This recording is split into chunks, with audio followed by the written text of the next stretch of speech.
Welcome to the family hour of the Yawa blog. We are here now. We really have a full cast of characters. It's great to see everybody.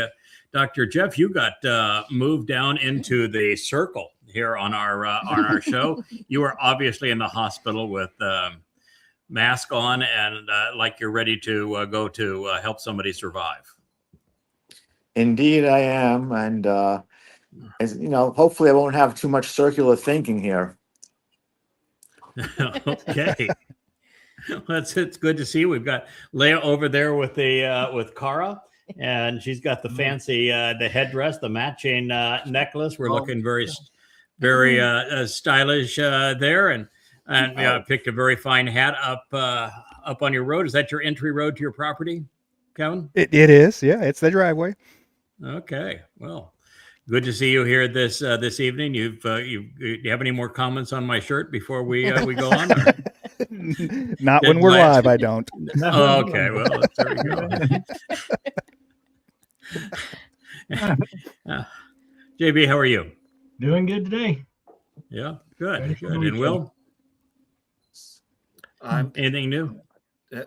Yeah, I'm doing well. You look like you're dressed like the Palmoni tonight, Yada. I am. I went full Palmoni this evening. My little Palmoni. Somebody said it was family hour. They was looking for her little Palmoni, and I'm doing the best I can to comply. How you feeling down there, Captain Kirk? Yeah, I'm doing all right. That's fine. Yeah. Thank you. Yeah.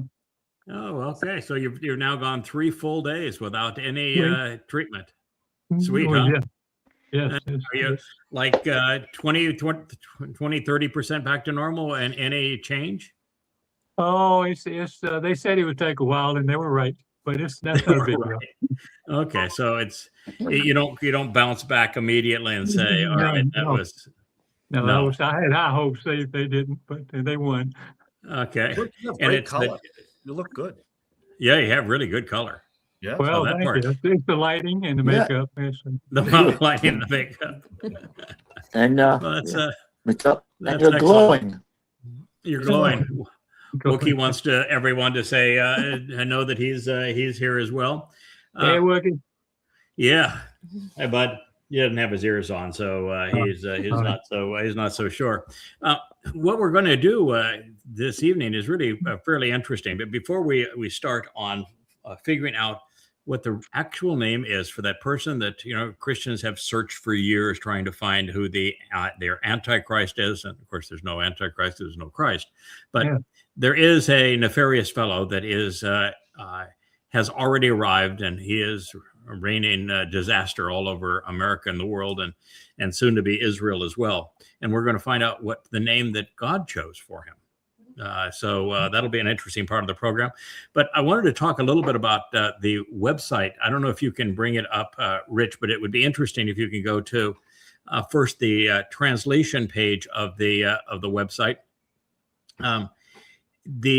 We have updated. This is Joe. He's spent a lot of time with Leah on this too. But why don't you put in just Genesis? That'd be fine. Right now, don't write down there. Okay, Genesis. That's fine. And then you don't want all's a little much there, pal. But all right, we'll leave it at all for yeah. There you go. And I'm laughing. And all is that I have translated really all of Genesis, so it's going to all show up. But here we are where it will bring up every time the first heading you can see is Genesis 1:1, Barashit, Genesis 1:1, and it will present it every time that I have translated it. It will not only show you the book it's in, that would be Yada Yawa Bereth Beginning. That's a very good place to start. And it would be in the chapter 1 bara. If you click that link, it would take you directly to the book. That's the page turner book. You go directly to the book where the translation was, so you can go up and read the introduction to it, and you can go down and read the commentary based upon it.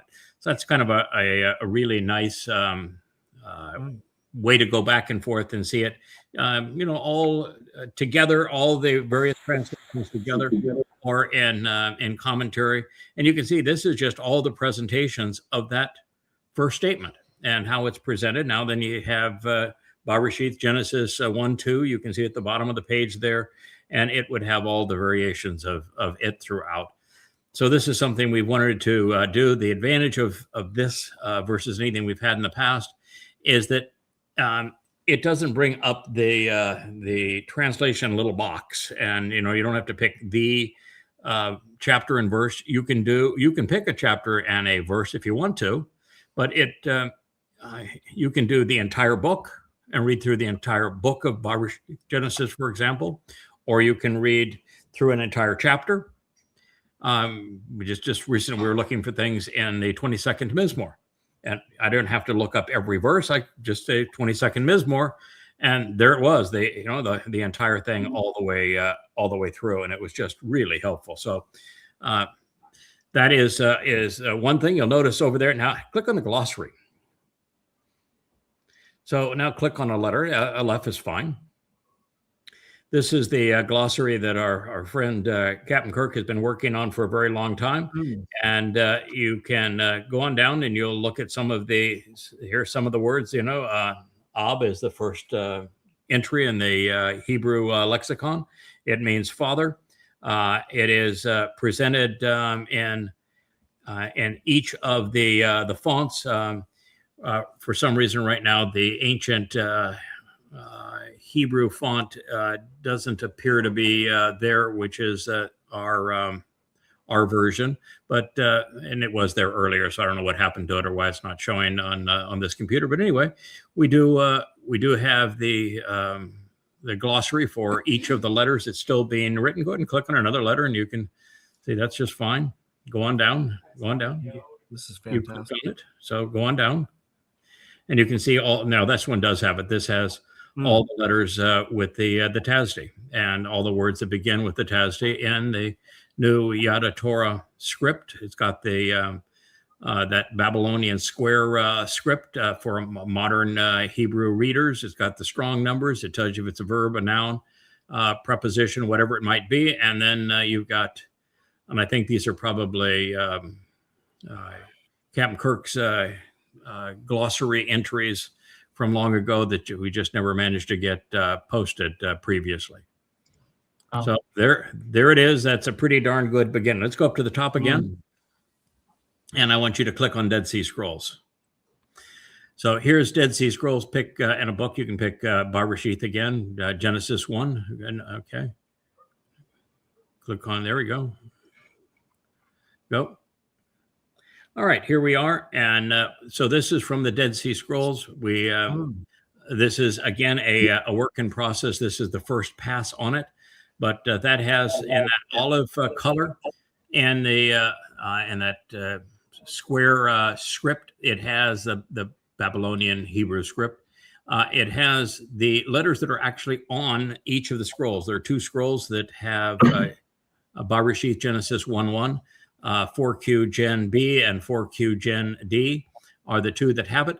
The light green is the part of the text that had to be supplied that was not in the scrolls, but that olive green is confirmed in the scrolls, and that's exactly the way it's written. Now we're going to add to this another presentation of the Dead Sea Scrolls, the exact same way, verse by verse, but from a presentation that has a 4-color coding of an, it's not a very good translation, but it gets you to the point. And it shows you with a red strike through what words were not found in the Dead Sea Scrolls, but were in the Masoretic. A red underline, which is the words that were in the Dead Sea Scrolls, but not the Masoretic.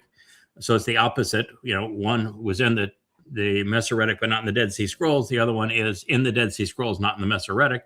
And then it has green and blue showing what letters are, what words are confirmed in the Dead Sea Scrolls and but the English versions of them, because most people read English. It says what the English versions is, and a blue version might be that there's a spelling difference of some sort. And so between those, you'll be able to look up very quickly and find out what word in a particular statement was altered by the Masoretes, where it is different in the Dead Sea Scrolls. And then you can go to this version and you can read what the word is that appears in the Dead Sea Scrolls. So it's a really marvelous tool, and gives the site a lot more oomph. Just click on media for fun while we're here. So on media, these are, and we're going to redo this page here shortly, because we have, for example, 4 Facebook accounts.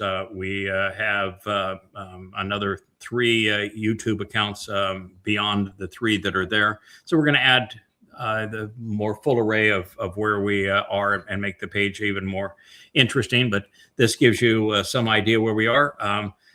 Click, go back to the top. If you could click timeline. And this says, for example, the beginning of the time of Israel's troubles, Jacob's troubles, is 83 days, 11 hours, 18 minutes, 21 seconds. So it's not a long time now, and then we're running thin on that clock. And then this has the timeline. You can scroll through that briefly there, Rich. And we're going to create some video presentations here before long. You can go all the way down. You can just keep on going down. You can see the highlights on the time zone is timeline as to when things happened along the way. And, the Exodus occurred, who was the Pharaoh of that time when the first temple was completed. We have year Yah and year BCE. So we can go back up to the top. Look, it's Rich. Did you see Yep. that? We used to have a media button up there. I don't know what happened to, not the media, music button, I thought. But I don't know what happened yet. So let's go to the blog. So this is the blog, and it has probably now, just yesterday or 2 ago was the last time I transferred material to it. But now we have essentially a blog like you would find on Facebook. This probably is a variation of my Facebook page transferred to a secondary site that I'll keep current. That's a way to keep up with the news and what we're saying about certain events. So we can go back up again. So we have to find out why the music was removed, but it was. And let's go to the books. Excuse me. And here on the books, you can see each of the books comes in 3 different versions. You can click on the book itself or just that book with the marker, and you'll go to the page turners. And those will work on your computer, television, tablet, or phone. And you can read by chapter. You can see there's a whole lot of tools down there at the bottom that enable you to bookmark. We have made it possible for people to copy and paste out of these. You can go forward and back by chapter. You can print this. That'll be handy for you, Kirk. It's really a comprehensive suite of tools down there at the bottom. And so we'll go back up to the top again. So this is the Yadayawa site as it exists. There is a music tab that somehow got misplaced, but pretty darn spectacular. Wow. On how it has developed, how it's so interactive. And then what these are here, you can click on any one of these. You can see these are our most recent programs, and you'll be able to listen to the program. Yeah, there you go. So it'll play. But you notice when that program played, you didn't have to go actually to Facebook. Or to YouTube. That is actually playing on one of our YouTube channels. It's and that's important because YouTube has purchased and has the backbone to be able to have all of these. These are enormous files. A video file like this is gargantuan in its length and the megabytes of the file.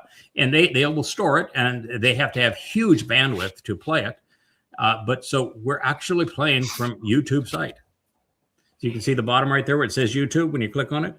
So that's playing from YouTube, but you didn't leave our website. Isn't that pretty cool? Yes, sir. Wow. So This So- is this is yadaya.com as it is. It's been Leia's evening project with Joe is to after her normal day. Leia and Joe are both night owls, and they work on the site. Well, there's, for example, that's one of the songs right there. You can see down at the bottom a featured song.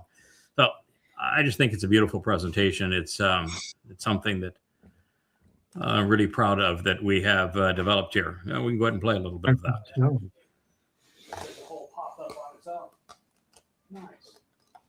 And that does. There it goes.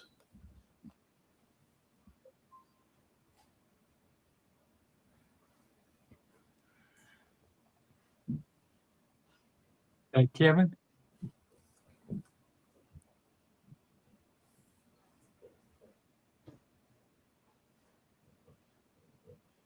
I say it's come a long way in a short time. I guess. Wow. Yeah. Very nice. And it's so beautiful.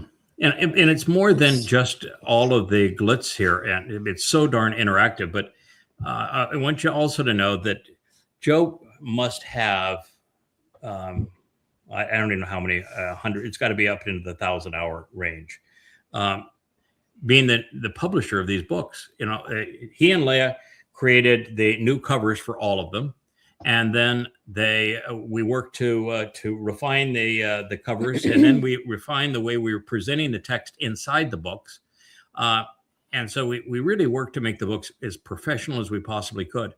And Joe went through every single book to get these things in a format that would show as PDFs, as flip books here on the site, which was quite an adventure. And the KDP. And then at Amazon, so that they could all be purchased, and all the books are uploaded, and they're all new. All 35 of them are new at Amazon.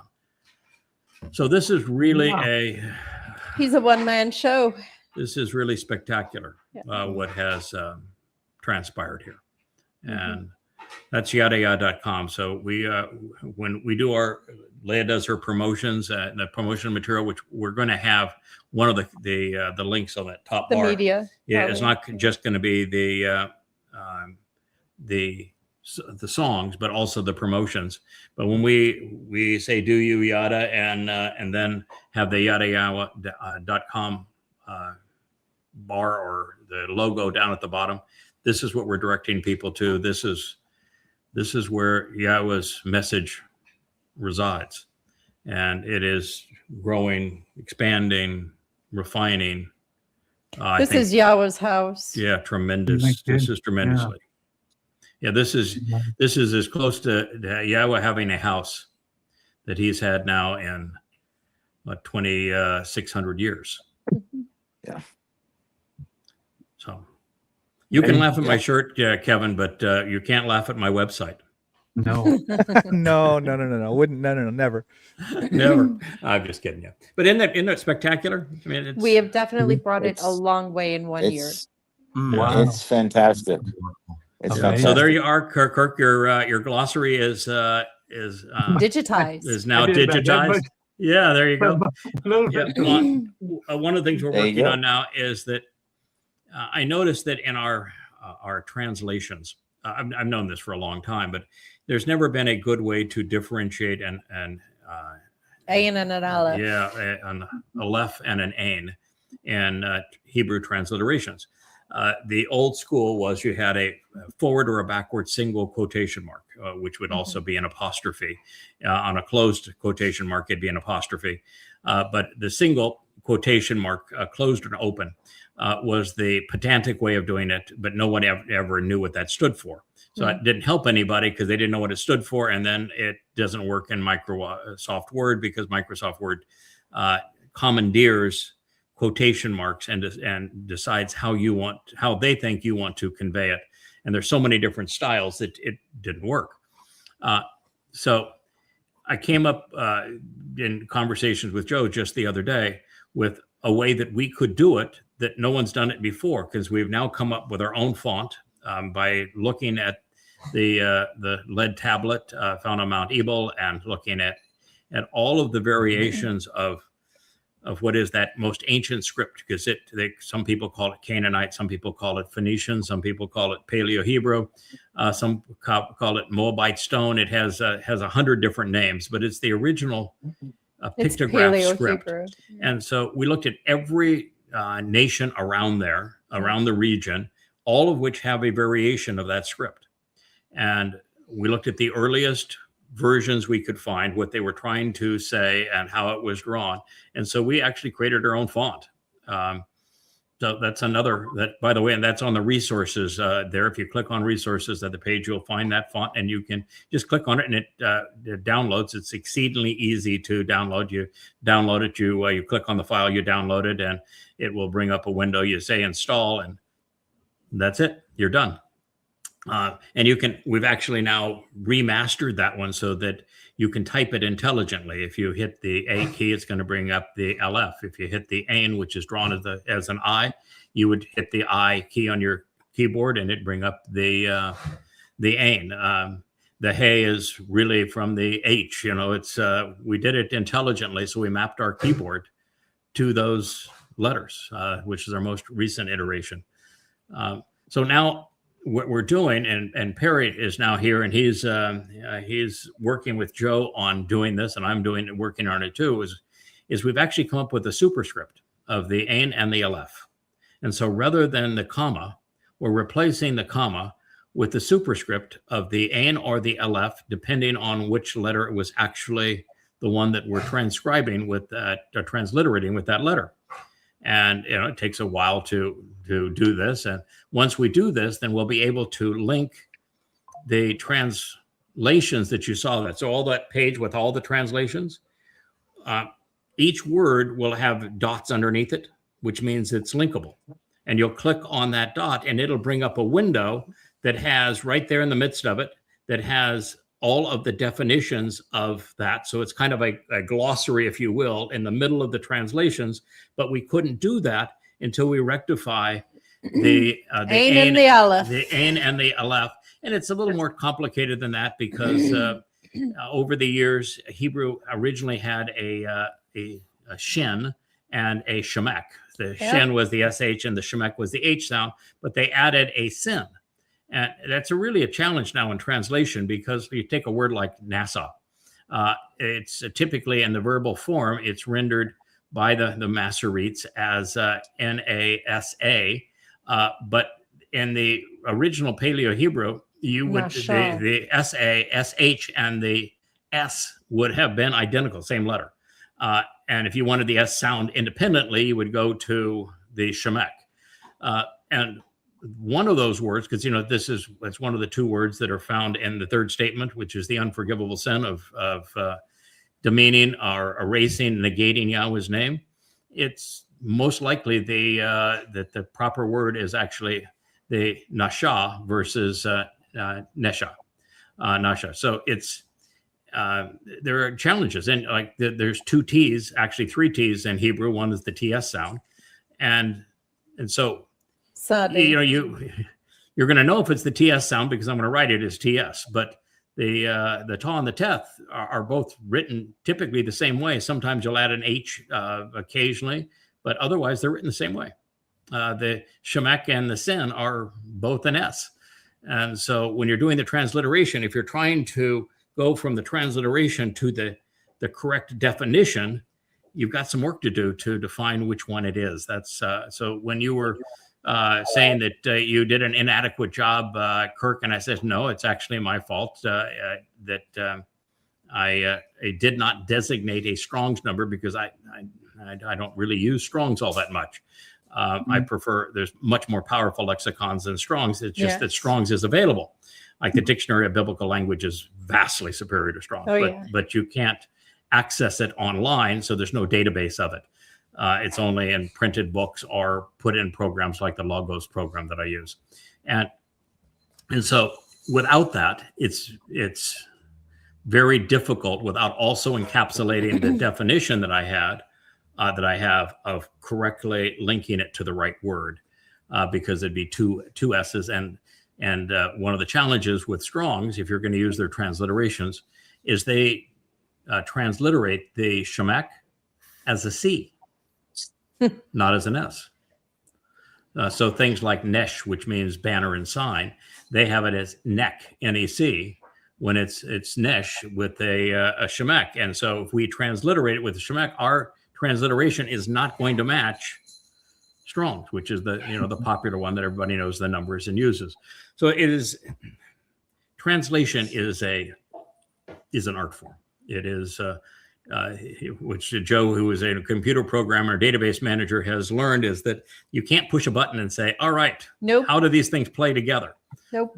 So that's our challenge. So it's really the omission that I had, because I didn't think anyone would ever care, really, so long as I give you something that you can put in a search engine or just you Google it and find it, then that was good enough.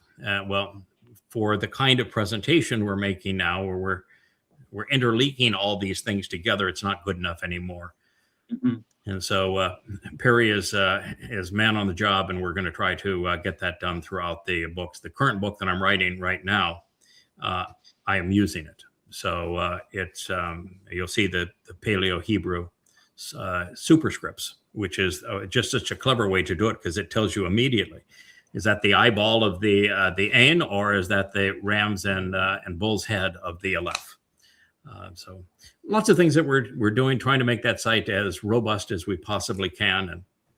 And you can tell I'm proud of what we have accomplished. And I use we, and that the content is mostly mine, but the workings of it are the style of it's Leia's, and the workings of it are Joe. Yeah, he has put that whole thing together, and huge amount of the content is as well. All right, so there he is again, the masked man that pops in and out as if you're trying to save people's lives, and if that's important. He's not even hearing us down there. I would like to say something You before do. you get started. Okay. Yes. We have Fine. some good news this week. What's that? We have a couple who are celebrating their first Shabbat together. Oh, wow. Who is that? That would be Mariah and her husband Russell. Oh, really? Oh, Well, that's So- wonderful. May Uh, your if- home be filled with shalom, dear. every one of us knows and loves Mariah. Yes. She's a Mariah dear. is one of the great women I have met in my life. I mean, She's a rock. she Yeah. is a rock. She is, and I mean that in the highest positive sense. And yes. she's got great judgment, great character. She's enthusiastic. Easy to work with. easy, friendly. exceedingly easy Very to bright. work with. We love, all of us. We just adore Mariah, and And Mariah the has, covenant is better when shared. Yes, but Mariah, as she has been exceedingly complimentary of her husband. I mean, every time that she Mhm. mentions her husband, which we do not know, because I've never corresponded with him, but she says, "I just love my husband. He is just such a great man." And so what Leah is suggesting here is they're actually celebrating the Shabbat together for the first time. So perhaps that's a start of something very good. It would be wonderful for her and he to have that added part of their relationship. So wonderful. All right, we're going to return to where we were. Where were we? We were in the 89th Mizmor is where Yes. we were, and I told you we were about to move through a statement that I thought was one of the most challenging you could imagine trying to translate, and I'm going to repeat that because it introduces the next statement. But that the next statement, we're going to meet a character, and he's not a nice guy. This is a really, really Yeah. bad character. And That guy. and what's interesting about this character is that so far, no one has been able to stand up to him. He devours everybody. But Yahweh has, he's seen the Got future. something He going. knows he has a guy. Got a guy. And that guy that we were, I was kind of having fun with about the waves and the rolling stones and being grating and irritating and all that sort of thing. Oh, you mean my guy? That guy. Yeah, that Okay. guy. Yoga. So Gotcha. Yoga. recognizing how prevalent religion and politics have become among the Israelites and Israel today, particularly even going back all the way to the days of Shaul, where in the days of Shaul, they had they had their issues. I mean, he even became demon possessed, and he went from there to Dode becomes king, and then Dode had his he had 48 wonderful years, and then he had some hiccups, and the Bathsheba thing turned out poorly, and the Absalom rebellion was just horrible, that coup against Dode. And so it's important for Ethan, who is the co-author of this Mizmor. He was, I mean, you can definitely feel some enthusiasm for Ethan Hazraki as the Mizmor begins, because he's introducing Yahweh, telling everybody what he knows about Yahweh, and occasionally he mentions something about himself, and he had one really bold quote of that Yahweh said about Dode. But this, in a moment, this song goes so that the lyrics right to the end. From there, it's like Yahweh says, "Okay, kid, you did a fine job. Thanks for the introduction. I'll take it from here." And from that point on, it's all Yahweh. So, and this is a transition point. This is a transition point where Ethan is still speaking about what Yahweh is going to do and what Yahweh thinks about the plan going forward. And we're going to find out just in a moment that changes, where Yahweh says, "Okay, at this point, can you just pick up your pen and write down what I have to say?" So that's where we are in the text. And it's important now for Ethan to calm some raw nerves, because there was a bigger problem in Israel than just Dode at this point. The nation was highly rebellious. It's kind of like the Exodus, where, if during the Exodus, they didn't even get to Nuiba Beach on the Egyptian side of the Gulf of Aqaba, and they were rioting against Moshe. And Moshe says, "What in the hell am I going to do? I've got the Egyptians on my back. I've got the sea in front of me, and the people are rebelling against me." And God's like, "Good God, man, could you just lift the staff? What do you think you're supposed to do? What do you think you're got that staff for? Just lift the damn staff, okay? And then walk across. I got this covered." But they were belligerent right from the beginning, and they turned on Dode. And so there was a lot of raw nerves that needed to be dealt with. So in this regard, since it is apparent that the previous attestations that I shared with everybody a couple of days ago play right into the next one, these two verses play into each other, I'm going to recite again the one that is, I don't know. Well, I'll share it again, and then I'll get your opinions as to whether or not you've got the word picture, whether or not you follow the word picture, because it's pretty inside. Okay, so it says, "You convey." He's speaking to Yahweh. This is Ethan speaking to Yahweh. "You convey mashal, portraits comprised of words, when exercising your authority." You know that mashal has two very distinct meanings.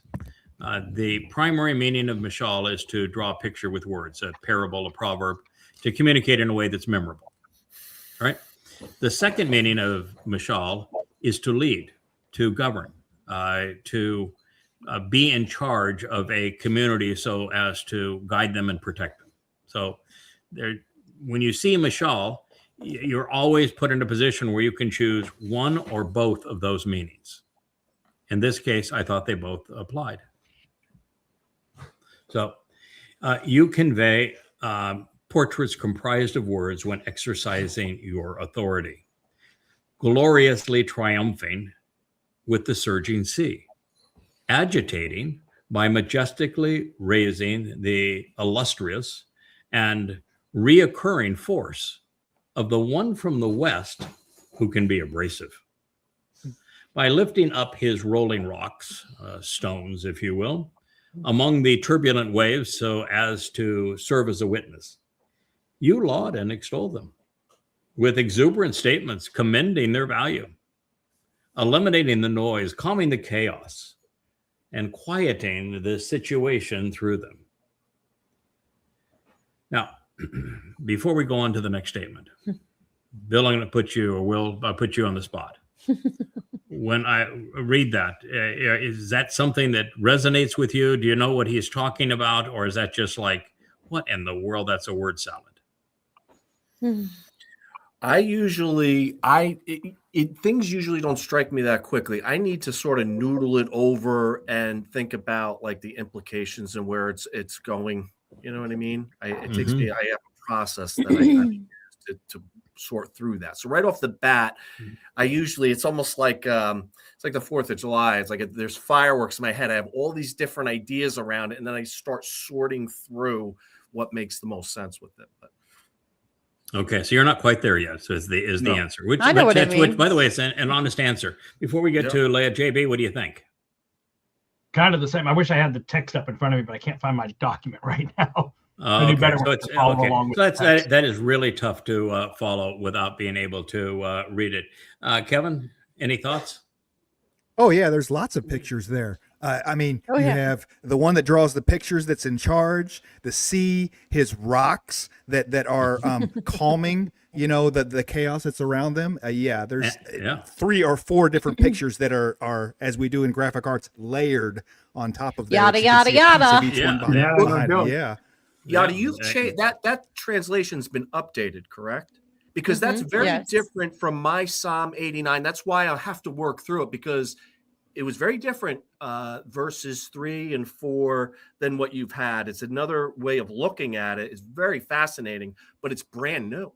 Yeah, Like I most know of the time. 89, I could almost recite the old one, but Yeah, you worked through it. a little bit. and typically when I was doing it, this would be this and other statements. I couldn't figure them out. So I even though I've translated the 89th Psalm 20 times, 15 of those 20 times I just skipped right past this Yep. because You know what it meant. the symbolic language was too much to try to process, and it was probably a day and a half to work through it. Yeah. Even now, I have sent everybody. I didn't resend it today, but last week, for example, this most recent pass through the 89th is part of that distribution. I know you can't see it there, Dr. Jeff, so I won't put you on the spot. And Kirk, do you want to chime in before we go to Leo? Well, I recognize you in there, but I can't. I've got an old copy, so I haven't got what's Okay. current. You were All right. What do you think, Leo? Well, Itan ha Izrahi. First of all,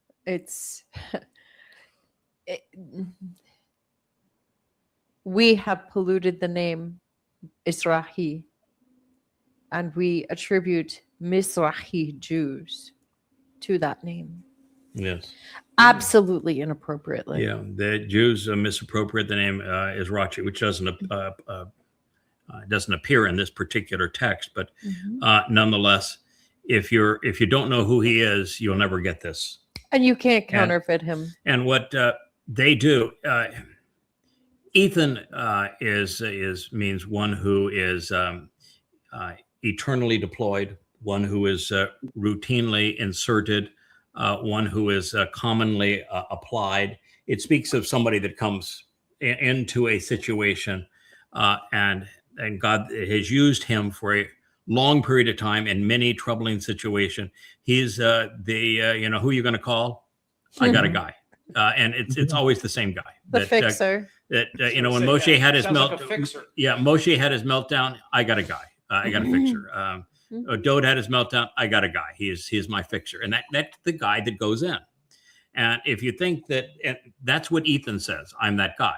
And when we read about Ethan's history, he is clearly that guy. Ezraki is a name that Jews have misappropriated to native born. It doesn't say anything. There's nothing in the etymology that says native born. The root of the word speaks of a tree, and so they get from tree to native roots in the native soil. Thus, for he must be a native person. But the root of the word is tree, and so this is somebody that springs forth as a tree. Well, you don't have to be the sharpest player to say, all right, a tree. Where's the first time the trees appear? Well, that's the two trees in the garden, right? That's Genesis 2. And then when that tree, that by the way, the tree of knowledge is the starring character Yeah. in the garden story. It's not Adam. It's certainly not Chawa. Oh, God, The most discussed character in that story is the tree of knowledge, and it leads to the tree of lives. But the interesting thing here is that Yahweh goes off and tells you who the tree of knowledge is, and through Yashaya 11, he says that the Etz Dayath is the choder, and he says that I made the choder, the Etz Dayath, through the application of my Ruach spirit. So the Ezraki is the tree that is, and Etzah being the one who can delineate the entire story from beginning to end. You know why he can tell you the whole story from beginning to end? Been there. He knows. He had been there. Yeah. Been there The and done soul is now 5,400 years old. Well, there you go. He's been There there. you go. He knows the whole story from beginning to end. He's acted in it. So that helps you now know who he's talking about. So I'll go back through it because it's important to know, because he's the guy, the one that God is talking about here. He is the same guy, the guy with the stones. He's the same guy that is Churning up the that's sea. going to take down the deplorable demon possessed one in the next statement. Okay, so it is important to know who he is. So I'm just not playing with everybody here. It's really important to know who this fellow is. So I'm going to read it again, and then I'm going to test either we'll get Rich or Perry over here on Answer Man. So it says, I wasn't done. "Oh, you have I more? had so much more. Yeah, I was Okay, just well, getting go. started. You go, girl." Okay. The sea, the reference to the goy. Yes. The rocks, the reference to crag, Mhm. which reference the choder, the nesh, Yep. the nakar, Mhm. all leading back to the goy, the man of Edom, Adama Para. It paints a very global picture Mhm. of who this person is. When Yahweh first And it says, hey, this is who I am.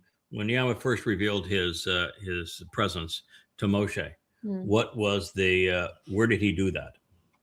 From what? The Krag. From a rocky crag. That's And right. were they in the land or were they out of the land? Outside Out of the land. Out of the land. Yeah, they were on Mount Choreb. And from Mount Choreb, Yahweh appeared as a crag. Yep. Fire on the crag. And so It wasn't a burning bush. that is correct. And No, God it uses wasn't. the idea of this sharp crag throughout his story. He's really fond of this sharp crag. So why a Oh, sharp crag? oh. Because men cannot walk on it, they can't stand on it, Mhm. and they can't overcome Well, it. mostly Good point. because it's divisive. Very. Well, Cuts. it's spicy. You're on one set or the Yeah. other, man. It's tough as stone. And you chisel something into a crag, you can't use your magic eraser. It doesn't blot out. The crag is tough as stones, and what he says stands. And he's sharp.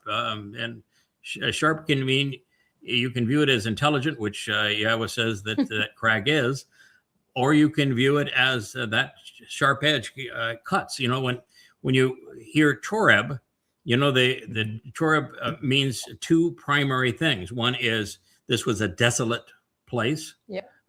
And so he was bringing life in a desolate place. What better place to bring the story of life than in a place that had none? And the backdrop was perfect. From a theatrical point of view, it was perfect. But the second thing that Choreb means is To sword. divide, cut. Sword.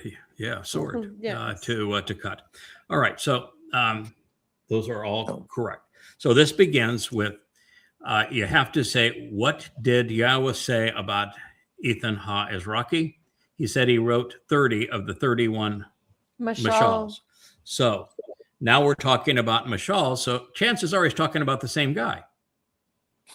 So you convey mashal portraits comprised of words. This is going to be a word picture about the fellow that he collaborates with when drawing these word pictures for the purpose of leading and guiding his people. So you convey mashal portraits comprised of words. So Leah is correct that when exercising your authority, that this is the first clue. He's talking about Ethan Hajj-Rocky and all the characters throughout time that Ethan Hajj-Rocky has played. Gloriously triumphing with the surging sea, agitating by majestically raising the illustrious and reoccurring force of the one from the west who can be abrasive. Now, That'd be you, darling. okay. So part of this is, it sounds stupid. I mean, it really does, even from my ear. But that's what the words say. When you read things like glorious, triumphant, majestically, illustrious, you say, okay, God, come on, you can temper it down. I know. Tone it down, please. But that's not God. It's not his style. It's just not God's style. And so No. Brag on the kids.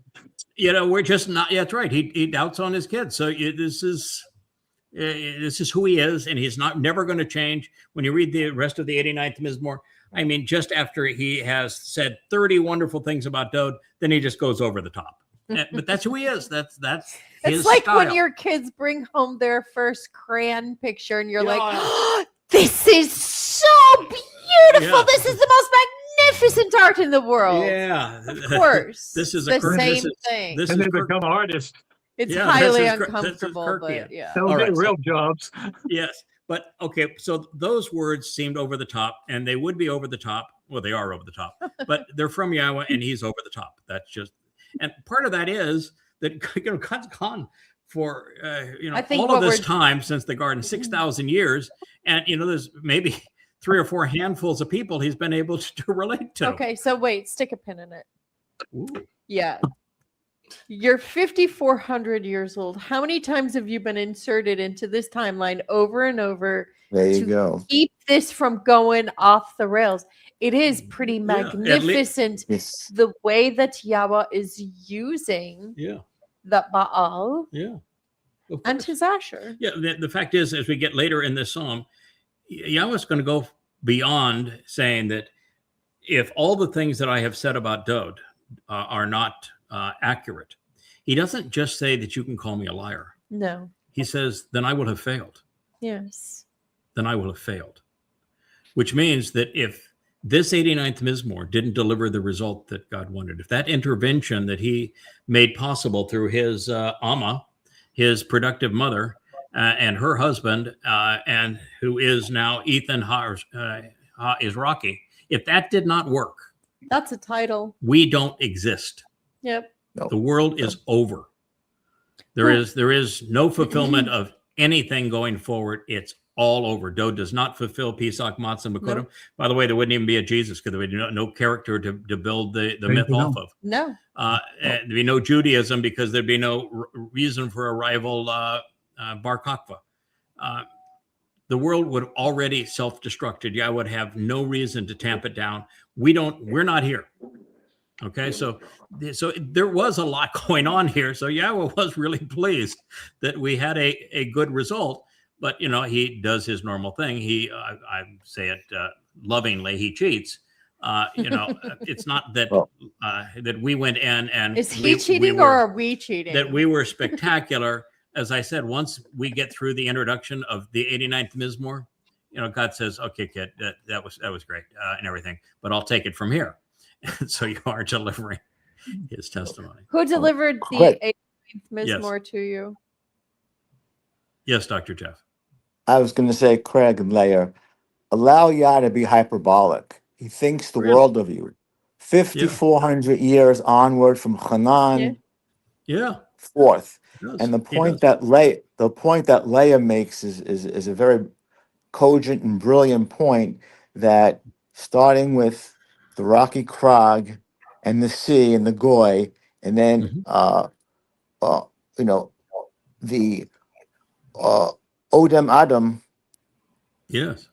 coming round circle, making the reference back to Esau to bring Yeah. home the family, to unite the family. Hmm. Yisrael and Yahudah. It's just amazing. It's amazing. So he is very, very proud, and without you, we would all be in the abyss. There would be we wouldn't be. there'd be an abyss. We have to be a bit careful here, and I want to say here's the bit careful is that God created the soul. He picked his soul.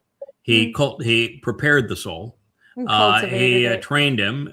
He inserted him with all the tools necessary to complete the job. And then when he did as he was programmed to do and taught to do, prepared to do, then Yahweh went, that was really wait, good. That was really good. You But- left out a big part. Yes. He did what Adam didn't Well, that's do. true. That's true. He taught his wife. Yeah. What That's a true. dangerous thing to do, to Yeah, I teach did. a girl Oh, to boy. read Boy, Torah. I did teach my wife. And Yeah. I did, so I went way beyond what Adam did. So anyway, that part of it. It sounds over the top. I know that to most people's ears that would really sound ridiculous. Once you've been, as Dr. Jeff just said, once you've become really comfortable with Yahweh, you just know that's his style. And if somebody is working with Yahweh and you don't get that kind of a glowing survey and assessment, then there's something wrong, because that's just his style. And if you don't do that with your own kids, there might be something wrong Yeah, with you. you should. But okay, so you convey mashal portraits comprised of words when exercising your authority, gloriously triumphing with the surging sea. The surging sea. God's only got one goyim that he goes crazy with. There's one goyim that's, he is, when you're dealing with Enoch in the beginning, he's goy. And every one of those insertions all the way through the process, even in Devarim 29, when Moshe is talking about what's going to happen in the future, he says the end times, it's going to be a Nakri. It's an observant foreigner that makes the difference. Obed-Edom that Yeshayah in the 63rd chapter is talking about, that comes on the scene and jumps in that wine vat with Yeshayah and is his Zeroah, the one cultivating his harvest. He's Obed-Edom again. He is a goy, and he's the one that saves Israel. So goy from the sea. That's why it's. But he calls it a surging sea. Yes. Now, you and I both know, as divers and people who have lived on and been on many boats and on the water very often, is that a surging sea can be both lovely and very dangerous. Of course. And particularly near the shore. Now, the reason he is talking about the surging sea is that the sea surges along the shore. So this is not a goy that is out just eroding Greenland. This is a goy whose influence is felt in the land of Israel. Yes. So that's when he says it's a surging sea. It's agitating and majestic, that as he raises up this illustrious and reoccurring force. Reoccurring force and surging sea is a similar concept. And the concept that brings them together is Ethan's name. Ethan names means perpetually reoccurring. And what Waves does this, are perpetual. Yes. They're constantly out, reoccurring. in, out. Right. Surging sea, reoccurring force, Yeah. and Ethan's name are parallels. Okay, so God, he does up his game occasionally. Sometimes Occasionally. sometimes you really have to pay attention to understand the word pictures and sometimes he tells you, okay, this is the word picture, figure it out. So, and it says one from the west. That'd be you. Yeah, that would be the same fellow who can be abrasive. That'd definitely be And you. now, abrasive is somebody you'll say, yeah, you're abrasive. I got no problem saying you got that one right. Agitating and abrasive. But God's agitating and abrasive. About as abrasive as an SOS pad. Right. Dode was agitating and aggressive and For sure. abrasive. Absolutely. More so than any of them. Yeah. Elia is agitating and abrasive. If you're going to represent Leah is agitating and abrasive. she is. She is. That's true. That's what The you only say, way don't you disagree. polish stone, though, if you want I granite, if you represent want that stone to have that stable. shiny finish, you just keep Agitating. using lesser and lesser abrasive, but it's still Yeah. abrasive. Yeah. And other- tumbling them Craig, like a water would. Yes. The other thing, Craig, is that in Yah's description of Eitan Hazraki and what you and Leah have done, what has always been the modus of operandi since you began this journey? is you go where the words lead. And this is Absolutely. where the words have led. So Right. it is what it is. Yeah. And God wants us to figure it out. And he's not eliminating anonymity and getting to specificity for giggles. He Hardly. wants people to understand how he's working, who he's working with, how this all will play out, because then you're in a position to listen and trust and benefit. So God is giving you the heads up. This is what I'm doing. Yes, this guy is irritating as all get out. He is abrasive. He is constantly relentless. He just keeps on coming like the waves on the sea. But they will smooth out that coastline. You know, a coastline that hasn't had the sea hit it for a long time, like the volcanic coastlines of Hawaii. They're jagged. They're unapproachable. But you look at a coastline that the sea has approached for a very long time. It's soft, beautiful sand. You can walk there in your bare tootsies and feel the lovely nature of the waves as they lap around your feet. So it does work. And this is what God says is, I've used this for a long time. Then it says, by lifting up his rolling stones. Stone is, what does a bull have? You'd say a bull has, and that's the character that I was trying to work with. Did they use the word aben? Yeah, at this point. Was the word aben used? Well, no, it's Okay. it's Galuth and Galam, but that's what the word Interesting means. word, So yeah. it speaks of a rolling rocks, moving stones that are in these turbulent waves to serve as a witness. And so the witness, the stones, and the waves, still all the same word picture, same individual, same purpose. And God said, now I'm telling you that this person is relentless, and they're agitating, and they're aggressive, and they're tough as stones, and they're from the sea, and he's from the west, and he's into word pictures. And then God said, and I'm using it.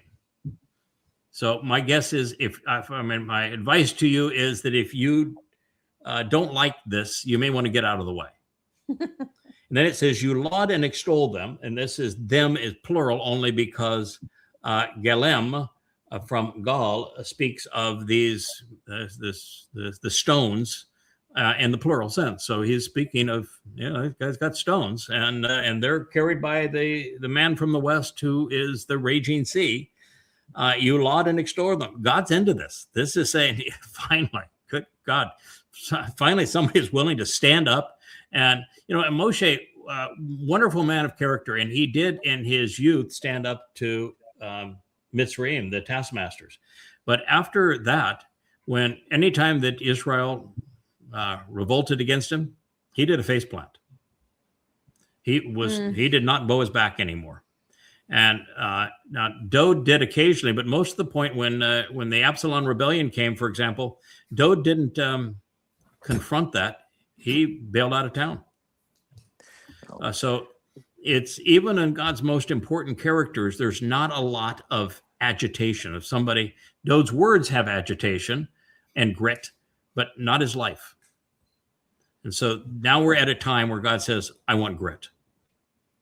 Well, it's basically, testicular fortitude, and he loves it. And it goes back to being, again, chazak, chazak, chazak, and that's what he's into.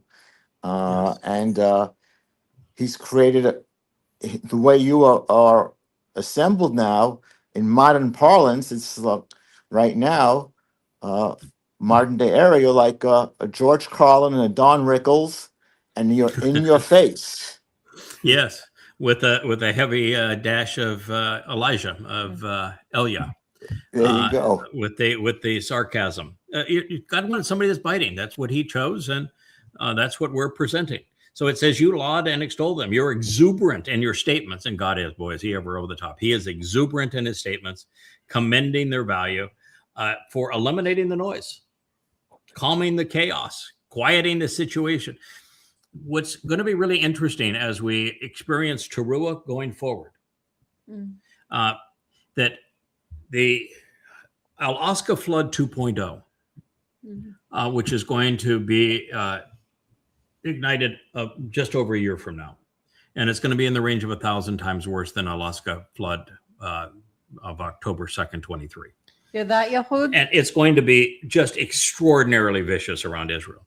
Mhm. And by the halfway point of the time of Israel's troubles on Passover, which is April 18th of 2030, Elia and I will appear. And we're going to be really gritty at that point.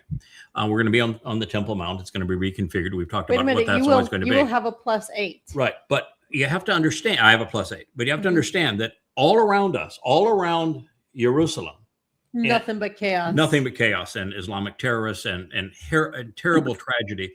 And so in that zone around the Temple Mount where God is going to transform the remaining remnant of his people, there has to be some calm. Yeah. So you guys have some bets that I don't suffer fools well, and I can occasionally cop a temper. And how long somebody is going to be able to say something stupid before I vaporize them. Yep, Because and we'll you've have that had a capability. taste of what it's like to be in a Middle Eastern country. Right. It's very unpleasant. Right. So we're going to calm that situation. That area around the Temple Mount is going to be a place where Yahweh gets to present his message. And if you want to say or do anything that's hostile to that, Bye-bye. You are just gone. We have zero tolerance. It's a zero tolerance time.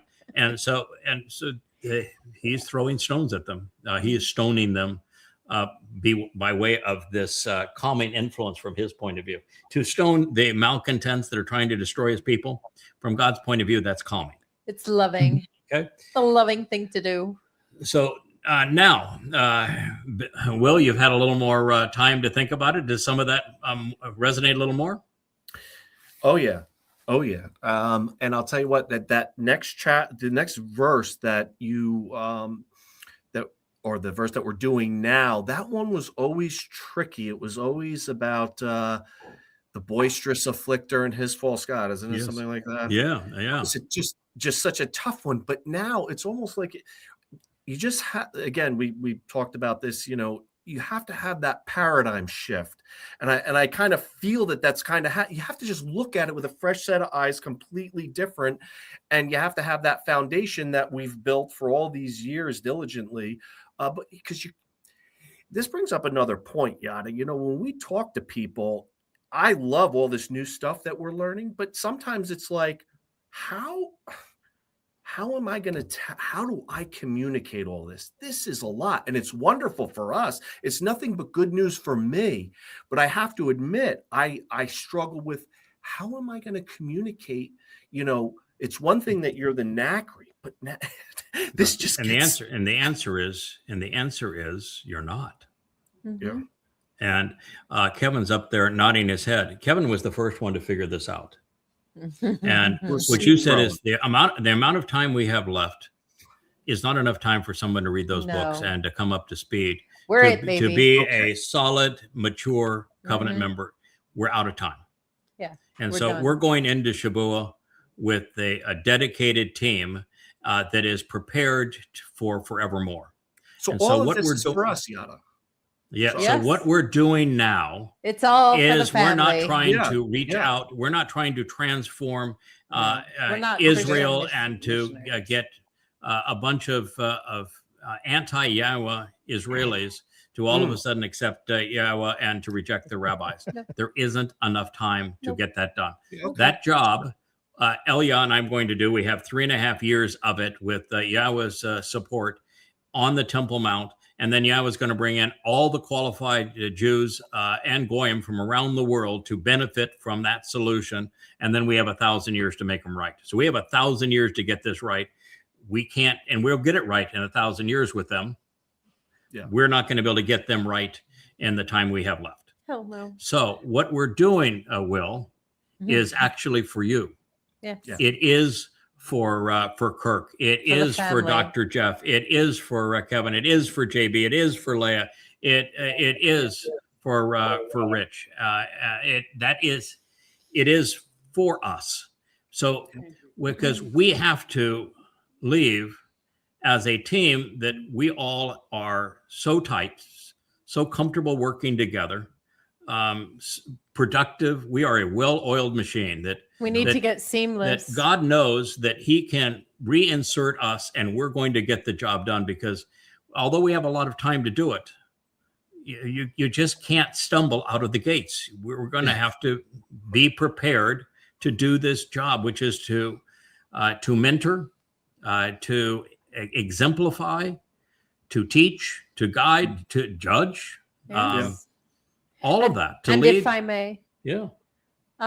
if you thought it was difficult dealing with the goy or your family members or the people at work or whatever, Mm-hmm. wait until you get a load of us. Mm-hmm. Cut your teeth on that. Right. The Jews Because you better have some really thick skin. You better know what resilience is, and you better have some quick wit and bring your A game. the Jews that we're going to encounter in Israel over those last 3.5 years are going to be the same Jews that were part of the Exodus, the same attitude that Mhm. rebelled against Dowd. That's who they are. They're not going to change for us. They're going to Nope. be who they are. The Oh, difference is that God's not fooling around anymore. And neither are we. And so we aren't either. And then when we move into the celebration of Sukkah for 1,000 years, and it's important to know, for us to know who we are and what we're going to do, and so that we're prepared to do this, that in this life where we have all the free will and we can choose to engage or disengage, learn or not learn, support or not support, it's really important that we refine the attitudes and aptitudes of the key team that will be doing this. And Yeah, the that's what- public that's what we're needs doing to now. know that these are the two faces that are going to be there. That's correct.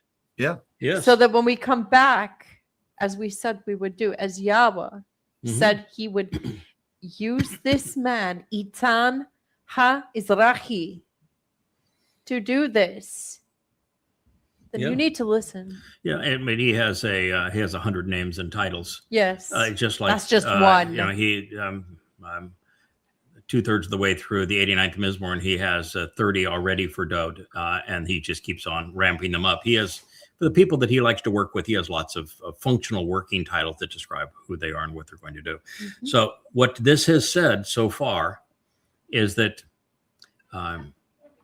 that the person delivering this message to Dowd is not a subject of Dowd.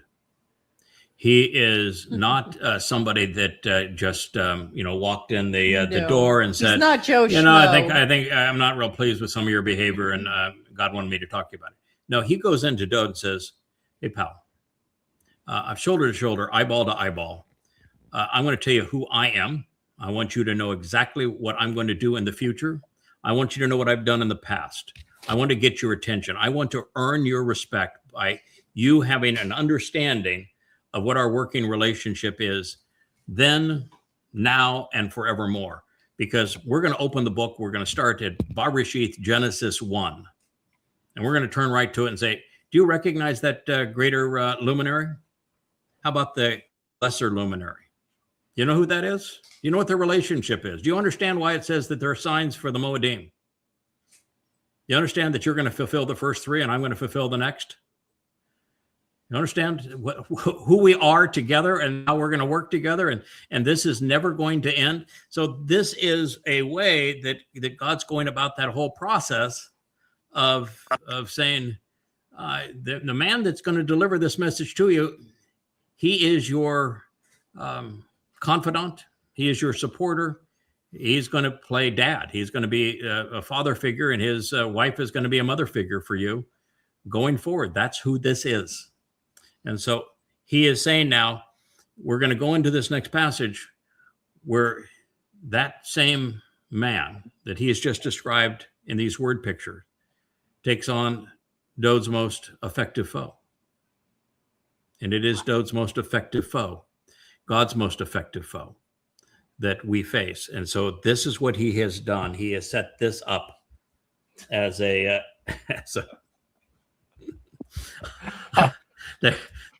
there's a really happy The happy dog right He there. probably just broke wind. I don't know. Maybe so. We're going to put him down. I actually think he wants to go see Perry, who is now in this chair. He is. Yep, that's exactly what he wanted. You can see that's Perry in the happy seat over there. Before we move on to the next line, Perry, you've had a chance to process this, although a lot of this happened as you were moving. But now that you're here, what do you think about what we've just read? Well, it all starts to make sense when you look at the Torah and how it all plays out at the end. And can you hear him, by the way? Yes. On your mic. I can hear him on Okay, your because mic. I'm not hearing him in my headset. I'm just hearing him from. It's me. Pardon? It's me. Okay, so it's we'll get him Okay. back. Okay, go ahead, Perry. well, it all fits together as a story. You know, this all has to play out a certain way for it all to work out. And that's what's the most amazing thing that's come out in the last month or so, that it makes sense now finally. Yeah, the biggest challenge along the way, and then we'll go to this next statement. The biggest challenge along the way is to figure out how could God keep his people and plan apace? What did he do when, Pesach, Matzah, and Purim, he couldn't fulfill them any old time. They had to be fulfilled on year 4,000 Yah, and on Pesach, on Matzah, and on Purim in year 4,000 Yah. And he had to have, there's only one person on the planet that could fulfill it, and he had to be there. And he had to be of the right attitude, and he had to be supported in the right way. And he couldn't send him until he was in the right attitude and is in this present life where he fell off so far away from Yahweh that they weren't even talking anymore. And that had to be rectified. So you can see that God is constantly trying to intervene when he needs to resolve this. And he knew what Moshe's strengths were, but he knew that Moshe needed help, particularly with those Israelites. There was no way those Israelites were going to follow him. The last time they saw Moshe, they told him to go away. They were going to turn him in. And so someone had to be there. And so when Moshe hears of Midod and Eldod with the spirit of Yahweh, speaking for Yahweh, he doesn't say, I have no idea who those guys are. He knows exactly who those guys are. That's why he says, no, this is really good. Because they were there the whole time with him. You just recognize it. That's why I said I was reading the 12th Psalm the other day out there in our Ocean studio. And I said, oh my God, I don't even know how I can continue because I've just seen what's actually taking place here.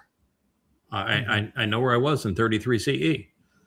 And I know where Leo was in 33 CE. Well, at least I was smart enough to cut a deal with God that says, I'll go do all these things, but I get to bring my wife with me. I really like my wife. I really love my wife. And she's really smart. She's a huge contributor. I want to do these things with her, not without her. And so I saw us there. That was probably an easy sell. sell. That was pretty amazing. It's miraculous the way you and Leo were able to repair Dodge Nesama. And then the fact that the support that you were there, eyewitness, word witness, you were there to support him as he endured from Pesach into Matzah when he went to Sheol. It was actually more than just being a witness. I don't know if I'll ever flesh all that out, but I did go to the 22nd Mizmor, and I looked at it with fresh eyes, and it's there. So no, I was a lot more than a witness. But at that point, we have so much invested in him. He is our adopted son, and we love him. And there's no way we're letting him go off and do something like this on his own. Right? We're there with him. And so you see how God makes this possible. And it's an ingenious plan.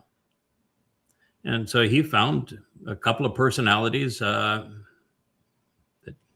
he could use in this way. And I am also convinced, and I'll develop it maybe more over time. Maybe we don't need to know it at this point and we'll develop it later. But the fact is that Yahweh's first encounter with Dode was not when he was an 8-year-old shepherd down there in Bethlehem when he's told Shamuel, no, go retrieve the other one. And God says, that my criterion for picking people is different than yours. And this is the one that I have chosen. And he anoints him and puts his spirit upon him. There is a 0% possibility that was the first meeting between Dode and Yahweh. Sure. Dode did something that got Yahweh's attention. And I could never imagine who that could be until I saw Dode at his worst. And then I knew who that was. Now they have a relationship that goes way back. So that's exactly the right thing. What we're seeing is how the timeline all unfolds. And when you begin to see it, your first response is, this is going to be way beyond anybody that is a casual listener. There might be a really bright secular Jew out there that says, oh my, this is exactly as I would have suspected it. Makes perfect sense to me. It's like when you all were listening, maybe I was doing a talk radio show years and years ago on some subject, and you listen and say, yeah, that makes perfect sense. Now I understand. Yeah. I want to go read what that guy has done because that makes sense. And that's how we all came together. And I'm sure there's going to be some Yehudim and some Yisraelites out there and some more Goy who are going to come to that position. But the fact is, we're out of time for that. That's not our job anymore. Our job is to establish ourselves under those criterion that God's looking for so that he can use us as a team going forward, because this job cannot be done individually. It just cannot. You have to have a team that you're relying on. And that team has to be family. And that's why when Leah said, I'm happy for Mariah, she's celebrating Shabbat with her husband. What was our response? Every time that we're around that woman, every time, and I've never met her personally, I'm just online, but I've known her online for 10 years. She's spectacular. She's attitude, aptitude. She's the kind of person that you would say, oh, yeah, I'd be happy to work with her and to have her part of a team. And that you could rely on her without ever questioning her motives or attitude or anything else. And that's what we're developing. And so that is why we've, I think, had the floodgates open up. So I don't think you can share this with other people that it's going to resonate with them. But really we have hundreds and hundreds of presentations of the Yahweh vlog, up to close to 1,000 hours of it now, and 25,000 pages of books. They don't have to start where we are. That's right. There's a lot of great places to start. Yes, Kirk. Quick question. All this material that you put together so brilliantly and is beautiful. I'm staggered by what you and Joe and all the family has been doing. But will that be available up until the time we return? Oh, sure. Okay, so that's going to be protected. It'll still be out there in the ether, so they can get a hold to it and read it. If nothing ever disappears from the web. No, in fact, I was talking to Joe about these new additions that we're adding and the various layers that we're adding. I said, if you're able to do all of this, it takes it from a tool that is going to be effective over the next year to one that's effective over the next 7 years to one that's effective over the next 1,000 years. Yeah. This is our home. This is our base. This is where we're going to disseminate information. And even Joe said, yeah, I agree. I think that we can make it that good. I think we can make it such that it is our base going forward. And that was a huge turning point for me, for Joe, as now that's what we're building now. We're building this for that 1,000-year period of Sukkah. I have come to the conclusion that Kevin was right. And you were the first one to say it. There's not enough time left. We need to shift gears. Yeah, no, that's important. You okay with that, JB, or is that pretty radical to you? No, that makes, like, at this point, we're leaving a legacy. There's going to be 2.5, 3.5 years where we're not going to be here. We got to have something left behind for people to see. Correct. There may But, be you know, those who find it in that You'll be time. lucky. yeah, and during that period, with this legacy and with us gone, and then somebody's going to say, you know, first I want to check into this because that's pretty extraordinary, and they really did disappear. Now let me read what they have, and then when we reappear on the Temple Mount, that's going to be the people that are ready to listen and become part of that teruah gleaning before even the sacrifice of the Adam of Parah. That is the impetus that puts them in the position where they're ready. And the beauty of that is it's going to be such a deadly time that we're entering over these next 7 years that those people who make that determination will be spared from the carnage. They will survive it. Because I think we all Yeah, the probably know chariots are enough worldwide. people we've shared this with that when the Shabbat harvest happens, you're going to go, oh, you know, that maybe they were on to something. Yeah, maybe they're onto something. I mean, it's not going to be a lot of us. So it's going to be just as we read in Yashaya. Most people are having no clue what happened, and that's fine because we're not trying to reach a lot of people. I have changed radically over my lifetime, going from an introvert that always knew that this life was going to lead to something like this, to being an extrovert because I didn't like being an introvert. It was just too frustrating for me. I don't know how you would ever accomplish what I thought was in store as an introvert. So I taught myself to be an extrovert. I learned the skills to be an extrovert. I'm not going to be an extrovert going forward. I'm going to become an introvert again. And I think Yahweh's an introvert. I think Dode's an introvert. I think most of us are introverts, which means we're really comfortable around a small number of groups of people that we really enjoy their company, and enjoy that tremendously. Enjoy Yahweh's company tremendously. But our goal is not to have a mob enter the millennial Shabbat or for us to be part of a mob going forward. We're going to do our job. We'll set up the proper example. We'll teach, but God's not trying to have a mob. I'm telling you, he would have been happy just with Dode.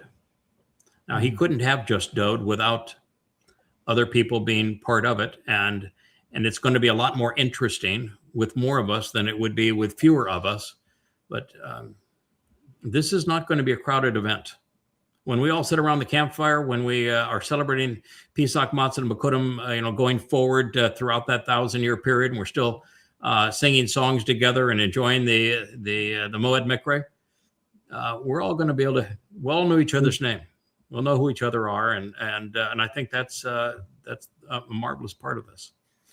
All right, Rich, you want to chime in to this, or?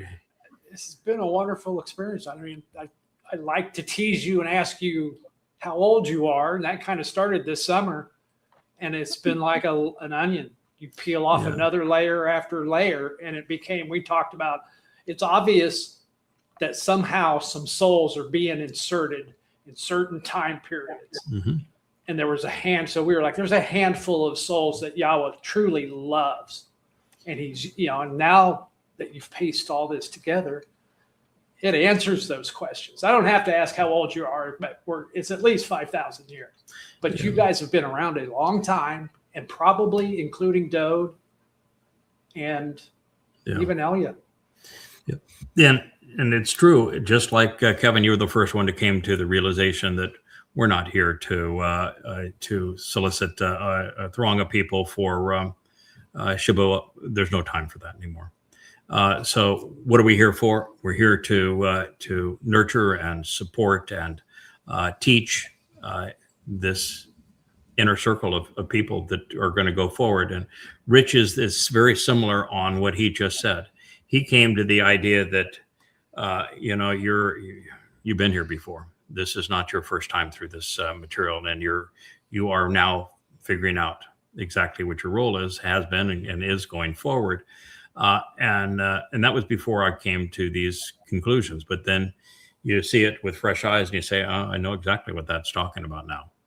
And I think it's important for us to know what our role is, and why God's so into this role and what's going to happen. Okay, so we're going to go forward here.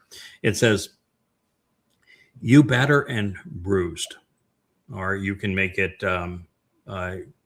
future tense. You will batter and bruise. It's written in the perfect, so the perfect would mean that it's a completed action. Now, completed actions, our mindset is the completed actions are something that's already taken place, but that's not the way that the perfect works. It's an action that is not ongoing. It happens at a finite period of time, but that finite period of time can be in the past, the present, or in the future. So it could be you will batter and you will bruise, defeating, because it's in the perfect. You will reject and you will overthrow, crushing the oppressor, shattering while making contrite the slander. That which should be compared to the reprehensible and pervasive, the diseased and deadly, the deplorable and defiling nature of the ever popular. So this is kaha shalal. This is describing the menace that we're up against. So God has now said that the continuing rolling and agitating waves of the sea with the stones interspersed in them, that person that is going to quiet the situation, those stones and those waves are going to batter and bruise something that is now being compared to that which is reprehensible. That's not good. But it's not just reprehensible. It's pervasive. We're not talking about an isolated situation here. This is something that is quite popular. Reprehensible, pervasive, diseased, deadly, deplorable, defiling, but ever popular. The profane and pervasive, polluting and desecrating associations which commonly corrupt, which lead to divorce, which fatally wound, which pierce and slay. It's from chalah, which is to sicken and to weaken, to inflict with the disease of, and here's that name, Rahab. Rahab. You're going to want to know that name, Rahab. This is the name that Yahweh chose, and we'll develop this. Rahab. Rahab is the conceited and contentious, loudmouth and pretentious afflictor, the emboldened, confusing, and audacious monster with the mythical God. Rahab, arrogant and stormy, frenzied and haughty, insolent and idolatrous, defiant and overly verbose, senseless and insubordinate, self-absorbed and self-motivated, an abuser, falsely claiming divine status and authorization at the least opportune time while soliciting religious worship. Sounds like X. I wonder who that is. Yeah, I wonder who that might be. Do you think Did he it's the give it- same guy that I deduced after studying the book of Daniel again and studying Ezekiel and putting all the pieces together of the prophetic portrayal of this individual? And same guy, huh? The copper confabulator who gave some silly address the other night? Yep. That's the one. That is the one. Okay, so I'm going to read it again from the beginning without so much commentary, and then we're going to continue through it because God's got some more to say about this. You will batter and bruise, defeating that which should be compared to the reprehensible and pervasive, diseased and deadly, deplorable and defiling nature of the ever popular. Well, he is exceedingly popular, obviously, in Israel. Rahab, the conceited and contentious one, loudmouth, pretentious afflictor, the emboldened, confusing, and audacious monster with his mythical God. With you're empowered and fortified, courageous and confident, unyielding and resolute, Boaz. Ba-oz, which is exactly how you spell the name of Boaz, as in Ruth's husband, as in the name of that column that's on the north side of the temple porch. Boaz. Your empowered Boaz, Zeroah. Your strong arm, the one cultivating the harvest on behalf of the sacrificial lamb. You isolate and separate your adversaries. Mizmor, lyrics to sing, Psalm 89:10. Now understand here, this is Ethan is Rocky. He's telling us, actually he's telling Dode, by speaking to Yahweh, what Yahweh is going to do and what he has done. He's fully aware of where he's going.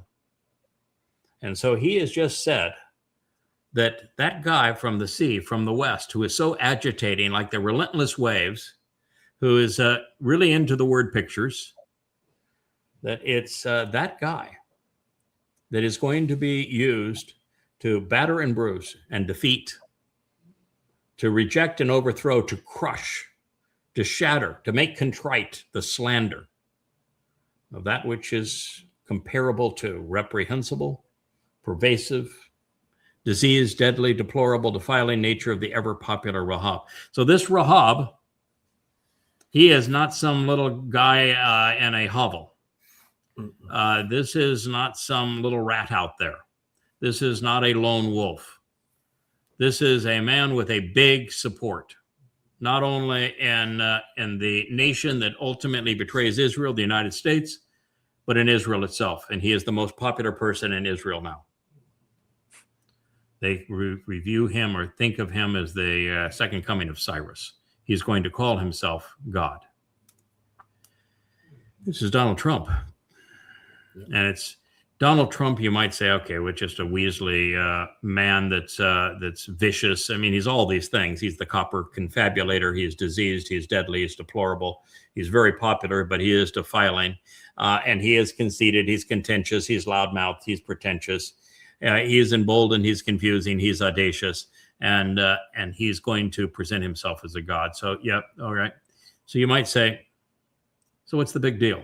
He's a 80-year-old man with a disgusting attitude.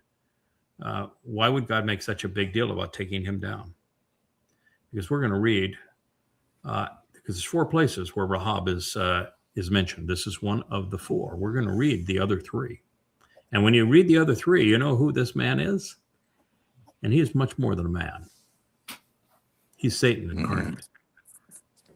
This is Satan. That's the reason when I said that with Donald Trump, I said, you're looking at a demon-possessed man, and said so a year and a half ago. And it's obvious now that he is demonic. This is Satan. And that's why it's a big deal to bring him down. Because guess who can't come back until Satan is done? Dode. Yep. Oh, Yahweh could know. Yeah, because he. But Satan is the one who, when you read the 14th chapter of Isaiah, and you realize who he wants to be, he doesn't say that he wants to be greater than God. He knows that's not possible. He says he wants to be above Elion. And now we know who Elion is, because in the 89th Mizmor, Yahweh identifies Elion as Dode. His victim is Dode. That's the reason why there's a Jesus Christ. I'm going to rise above Dode. That's why there was a Bar Kokhba. I'm rising above Dode. That's what Satan wants, because if you rise above Dode, you eliminate the only path to salvation. You eliminate the only path to Yahweh returning. You eliminate the only path to salvaging this planet. And so he wants to be above Elion. So guess who can't come back until that's rid? The world's rid of him. Elion, Dode. So, in him striking me, he will be his last blow. Yeah. So that is the story, and it's But the Adam of antidote. yes. So I'm going to read it again from the beginning, because there's more to it. It's just that it's hard to go on because each part of it is so powerful. So you're going to batter and bruise, defeating. that which should be compared to the reprehensible and pervasive, the disease, deadly and deplorable, the defiling nature of the ever popular Rahab, the conceited and contentious loudmouth, pretentious afflicter, the emboldened, confusing, and audacious monster with his mythical God, doing so with your empowered and fortified, courageous and confident, unyielding and resolute Boaz, Zeroah, strong arm, the one cultivating the harvest on behalf of the sacrificial lamb. You isolate and separate your adversaries. So this sentence and the previous pronouncement, the one that led to it, are coupled. That's why we spent so much time on them. The impactful stones flung out of the raging sea by the Goy from the west, that's on Yahweh's behalf. And they're going to have a battering and bruising effect on the most arrogant and boisterous of monsters, Satan, and his political and religious stalwarts, including the man that he has possessed. This is partly true with the great betrayer, Satan incarnate, Donald Trump, and of his following, as he is, or I shouldn't say partly true, it's particularly true. It's absolutely true of the great betrayer, Satan incarnate, Donald Trump, and his following. And by the way, we're not attacking Donald Trump because we're flaming liberals. We're not. In fact, I would say most of us would probably be too conservative to be Republicans. So we're not coming at it from a progressive Marxist point of view. We're coming at this from the point of view of we're students of the Torah and prophets. God described who this person was going to be, and there's a perfect match with Donald Trump, and we're opposed to Hasatan. So that's why we're opposed to him. Now, there's a lot of other reasons to be opposed to him. He's an absolute flaming nincompoop, but that's a better one.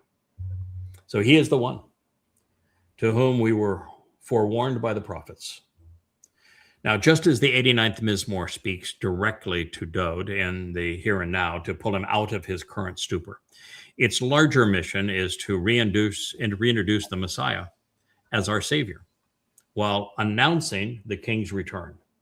That is the primary purpose of this song.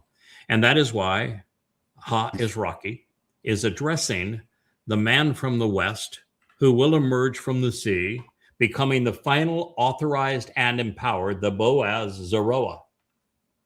And in support of Dod and Yisrael, he must defeat Rahab before the king's return.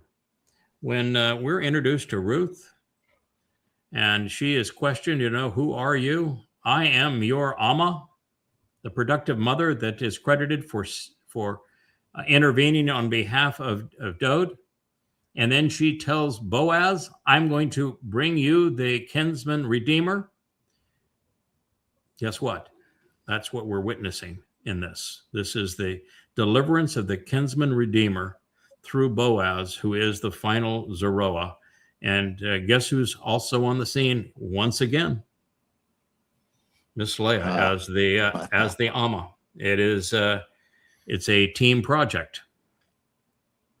So as we discovered when investigating the identity of Ethan Ha Izraki, it was he who wrote the Mashal, doing so in service to Dod and to Solomon. That was his purpose.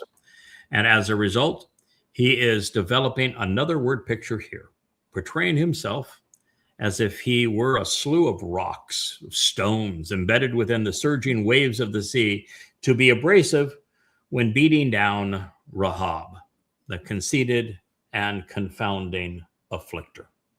He is saying that Yahweh has lauded his effort and he's issued exuberant statements because he will have the ability to calm that situation in a moral way without all of the attention of God reemerging as a column of fire.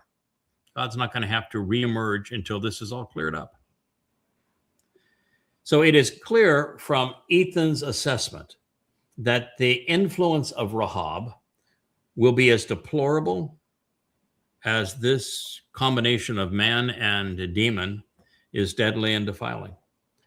And because of his popular appeal, particularly as he garners the trust of Israel only to betray God's people, boy, they really make a mess of things this time by Israel not being able, and that we tried so hard on X to let Israel know, and on Facebook to let Israeli influencers and thought leaders know, don't be touting Donald Trump. You think he is your big ally. No, he's your betrayer. And the prophets have spoken. He's your betrayer. And if you don't recognize that, you're going to be betrayed by him, and you're going to, millions of Israelis are going to lose their lives.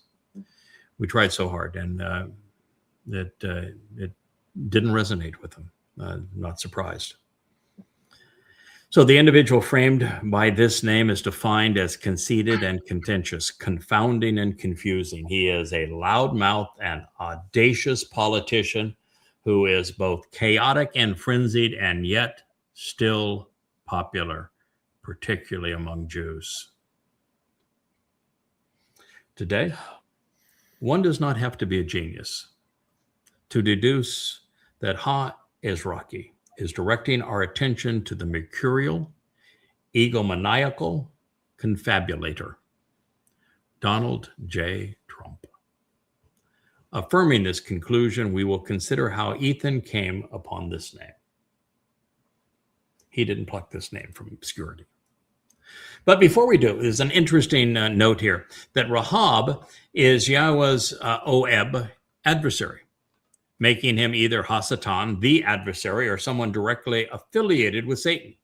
Further, he is being taken down, battered and bruised through the conviction and confidence exhibited by Yahweh's Boaz Zeroah. This isn't just your Zeroah. And a lot of times Yahweh will have Oz in front of Zeroah. This time it's Boaz Zeroah. So this is the battle royale, the ultimate showdown. I've always said that Yom Teruah is going to be the greatest show on earth. It's going to be a doozy. So recognizing this, the Zeroah's identity was obvious to Ha Ezraki, because he knew that, well, there would be three of them: Moshe, Dod, and Yada. Therefore, cognizant of the fact that this song was written to restore Dod's relationship with Yahweh, and then reestablishing the king's reputation with Israel, this Zeroah cannot be Dod, even though he would become the most glorious of them on Passover as the Pesach El. Now, we know this to be true because the one bringing Rahab down is from the sea. So, Therefore, he's a goy. And this victim wouldn't materialize for another 2,000 years. Not Dod.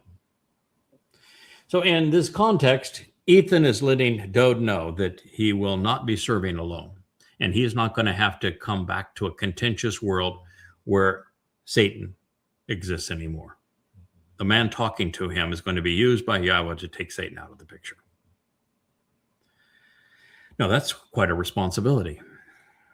And the king isn't the only one being asked to fulfill a Moedim, because this doesn't happen just on a random day. This happens on Teruah with the sacrifice of the Adam of Parah. And the face of this demonic adversary is far worse than the influence of Rome in Judea in 33 CE. So the man closest to Dod in service to God, Ethan, the perpetually reoccurring, the resolute, the continuously deployed, the eternally engaged one, which is the definition of Ethan, is the one engendering Dod's trust. And he is demonstrating too will have plenty of skin in the game. Now, this is no game, but it's the plot of God's story. And skin in the game is a very effective colloquial phrase that says that you're not just a storyteller here. You're a player. You're committed. Like when I wrote Prophet of Doom, and then later Goddamn Religion, and the 5 volumes of Goddamn Religion to expose and condemn Islam, to save Israel from Islam and from Satan, who is the god of Islam. Yeah, it's skin in the game. I've Target on received your back. many, Yeah. many thousands of death threats. It's called skin in the game. Are you willing to take a shot for the common good? That's what Dode did on Pesach. Are you willing to endure that for the good of many?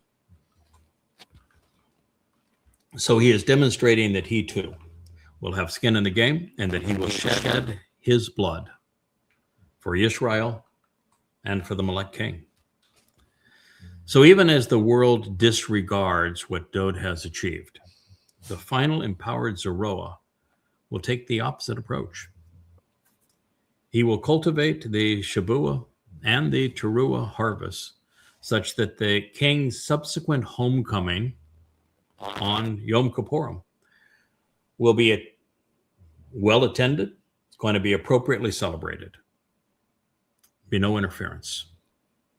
He is therefore in the best position to reassure Dode that while reestablishing his reputation on the cusp of his return is very, very good, and he should be appreciative of that, then no one on the planet knows the king better at this point, or cares more about him, or will do more for his benefit than the man delivering this message.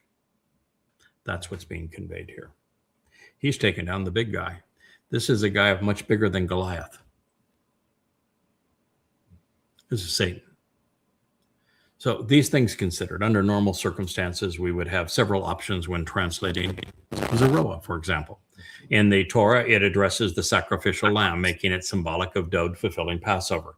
It is also used with regard to Moshe, who served as the extension of the arm of God when liberating the Israelites from captivity. And yet, we are also aware that the title is defined by its verbal root, which is zera. And what does zera means there, JB? Seeds. Seeds which are sown, cultivated for a harvest. And that is the definition of zero as it applies to the last of them. And that's the definition that's applicable to this situation. Therefore, since this Zoroa is being wielded by Yahweh at a time that he is being equated to the stones that are in those crashing waves of the sea that are so agitating and abusive and aggressive, and when he is said to be Ba'oz, brimming with confidence and conviction, while empowered as resolute and steadfast. As a Zoroa, the very strong arm in God that is cultivating this harvest, he's engaged in bruising and besting the adversary. Now, again, we're mortal men. You know, there's only so much we can do. But when we're empowered by God, when we have conviction and we are trusting and reliant on God, there is nothing we can't accomplish. So this is Yada.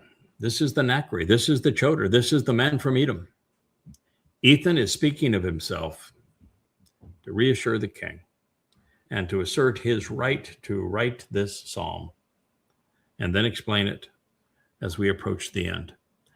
So it's not just delivering this message to Dode. It's then using this message to make it possible for Dode to be appreciated again and return. This psalm is not just used once. It's being used now for exactly the same purpose. So speaking of reassurance, it isn't the only time that the Zoroa title appears in this psalm. It also speaks of Dode.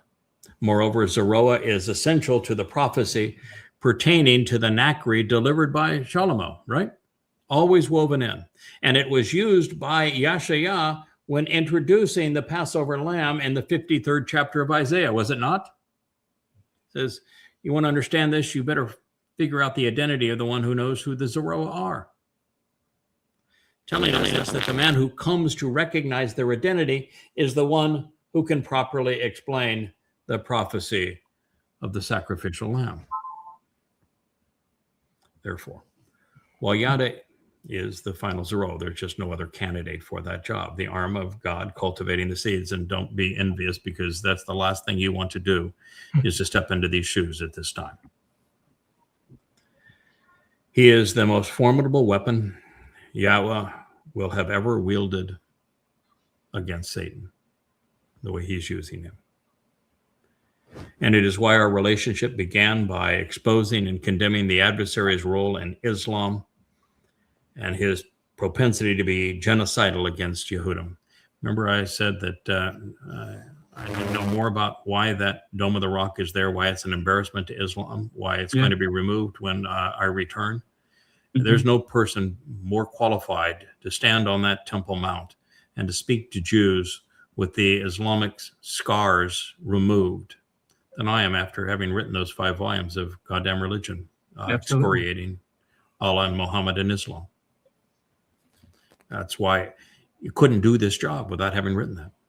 And you couldn't do this job without having written the 5 volumes of Christianity. So when all those Christians out there says, no, you're speaking of our Jesus. He's the Son of God. He's the Messiah. No, he isn't.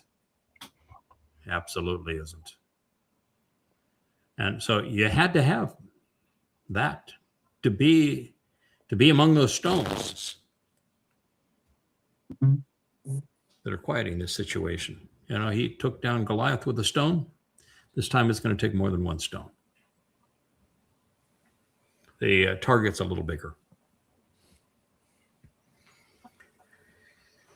So it's why our relationship, as I said, began by taking down Islam. That's why the 5 volumes of Goddamn Religion were buttressed with 5 more in Twistianity, eviscerating Satan's diabolical influence and turning Christianity into the plague of death for Jews by robbing Dode of his dignity and his achievements. No one in all of human history has ever written as much or been as effective when excoriating Satan's religious ploys. Now, while I stand with Yahweh, we stand alone in this regard. And it's important. You back to Kevin's conclusion up there. Our focus now is us getting prepared for what we're going against. And you need to know now that we're going against Satan and that we're responsible for bringing him down. So, you know, if you're timid, this would be a good time to bail. I wouldn't recommend it because we prevail. I'd hang in there. We do prevail. And so, but you need to know who you're going against. And that's what makes this prophecy presenting the demise of Rahab at the hands of Boaz Zeroah so relevant for then and for now. Hard to even recognize I met Leah because God told her to go ask Ruth, and Ruth talked about Boaz and being the Amma, this productive woman, and how we're going to deliver the kinsman redeemer. And so, as to not let this opportunity pass without gleaning as much as we can from this pronouncement, let's see how much more we can learn about the identity of Rahab in connection with how this prophecy regarding the battle against Yahweh's fortified Zeroah will take place. And this is the missing piece that didn't exist in the previous renditions. I came up with Rahab. I translated it accurately, just not completely. And I didn't take the time to translate all of the other places where it's mentioned. And the reason I didn't is that I had no idea who Ethan Ha-Izraki was. I had no idea what I thought the purpose of this was just to help us understand that Dode is the Messiah and our Savior and the Son of God who fulfilled Pesach, Matzah, and Bikurim in 33 CE. Oh, that was the purpose of it. And now you realize what the real purpose of this was and who it was written by. Now when you see a name like the stones that are agitating from the sea are going to batter and bruise the ever popular and the antagonizing egomaniacal Rahab, and you know who that is, and you know who God is speaking of, now you're going to look it up. You know, that's why I think one of the smartest things you do is where this leads. So, and since there are 4 passages. We've just considered one. Let's see how this one relates to the other 3. So beginning with the 89th Mizmor, so that it's foremost in our minds, I'll read through that again, and then we're going to go to the other 3. You convey mashal portraits comprised of words when exercising your authority, gloriously triumphing with the surging sea, agitating by majestically raising the illustrious and reoccurring force of the one from the west who can be abrasive. By lifting up his rolling stones and rocks among the turbulent waves as a witness, you laud and extol them with exuberant statements, commending their value, eliminating the noise, calming the chaos, and quieting the situation through them. You're going to batter and bruise, reject and silence, crushing that which should be compared to the reprehensible and pervasive, the diseased and deplorable, the deadly nature of the ever-popular Rahab, the conceited and contentious, loud-mouthed afflictor, the emboldened, confusing, the audacious monster with the mystical God. Through your Boaz Zeroah, you're empowered, fortified, courageous, confident, and unyielding, resolute, strong arm cultivating the harvest. You isolate and separate your adversaries. The reason there were stones in those waves is that the adversary is manifest in a number of places. He's Allah. He's Jesus. He's Hashem. He's Judaism. He's Islam. He's Christianity. He's MAGA. He is Donald Trump. He is the worst of America. He is all of that. He is Netanyahu. One stone isn't going to get it done this time. Rahab is likely Yahweh's most formidable foe, his adversary. And being adversarial, Rahab is deplorable while pervasive. He is equated to the reprehensive pandemic disease spread by popular appeal, which would make him very equivalent to Pauline Christianity. Fortunately, Rahab is thwarted by the Mashal, Proverbs, inspired by Yahweh and scribed by Ethan. The surging sea that God brings against Rahab through exuberant statements calms the chaos that he has infused into politics. Ultimately, Yahweh's empowered and emboldened Zeroah triumphs against him, silencing and crushing the adversary. It's going to wield words at them, and those words are going to really bite. Now, this is prophetically pointing towards Yada's library of words, Yada Yahweh, the volumes positioned against the satanic religions. Yada.com. I'm glad we went there at the beginning of this program. Twistianity. That volumes are appalling, Toraless, Devil's Advocate, Incredible, and Foolology. Goddamn Religion. The volumes are Snake, Satanic, Submission, Slaughter, and Sunnah. Babel. The series books individually are Beast, Abominable, and Venomous. In addition to Yada Yahweh, particularly Time of Trouble, where this is all laid out, which prophetically identifies this beast and the harvest, which specifies the circumstances under which this adversary meets his doom. And also relevant, all of this pertains to Dowd, because Christianity stole his legacy. Islam murdered his people. Judaism took them all away from him. And the events of the last days all lead to the king's return. So regarding Rahab, as we know, Yeshaya, Isaiah 14, is devoted entirely to exposing and condemning this arrogant Babylonian beast and confabulator with a diabolical legacy.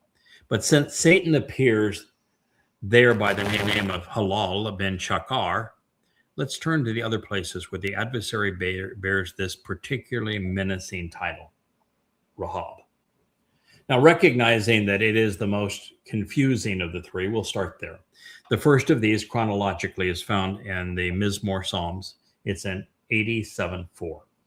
The reasons for concern are that its short 7 lines were scripted by the sons of Korah.